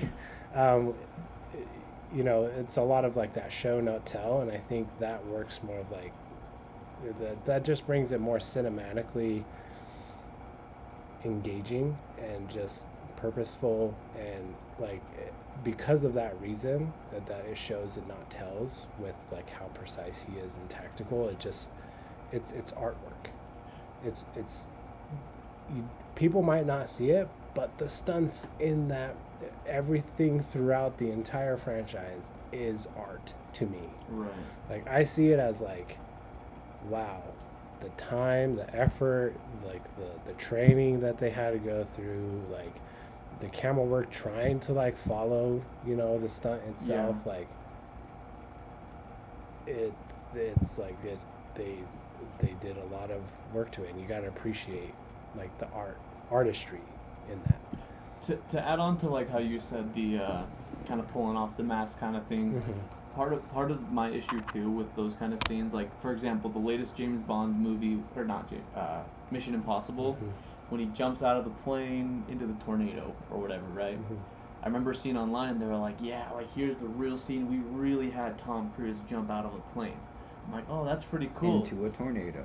and then you see the side by side of before and after, like post editing, and you're like, this was kind of pointless because they literally just CGI'd everything for the background. Like, yeah, he actually jumped out of the plane, but I mean, obviously they wouldn't have him jump into a real tornado, but it's still just like, they kind of just could have used a stage and it wouldn't have made a difference, because literally everything besides him falling was pure special effects, like VFX or whatever, right? Because and to me, that kind of also ruins the magic of like, okay, he jumped out of a plane, but the tornado, everything else is all just fake. But then with John Wick, it's like, I mean, it's real as far as like they're really pulling off these stunts. He's really riding a horse through the sequence. Yeah, this sequence is really happening. They're not, besides like blood splurt special effects, they're not like the motorcycle on the bridge scene was 3G. Was on a green screen stage, and they had people like pulling the motorcycles and stuff around. So that was fake. That one had to have been. Yeah, true. I mean, a lot that can go wrong. On motorcycle, a lot can go Swords. wrong. Obviously, like, we want to keep it safe and want Keanu Reeves to be to live as long as, like Stay they don't want Tom Cruise actually jumping into an F6 tornado. Yeah, exactly. So, but yeah, like I said, like the stunts is, the fight is the story, and I don't think just the one big stunt should be the main focus. In the end, for an action film, that's what I feel like. I feel like the stunts should incorporate and be telling a story, and that's what John Wick does. But The afterthought. exactly. Anyway, let's wrap this up. Yeah, John Wick franchise breakdown here at Samurai Reviews live podcast. Huge thanks to Simon and Reese for coming through with sharp takes and killer insights, just like John Wick. Whether you're here for the gun fu or the lore, or just Keanu just being Keanu, there's no doubt that the Wick universe has carved out a place in action movie history. Let us know in the comments, or within the live chat if you were here, what's your favorite entry, and did Ballerina hit or miss, and is the Wick franchise still worth expanding on? Don't forget to follow, subscribe, and join us next month as we slice into our next movie of the month. But until then, stay sharp.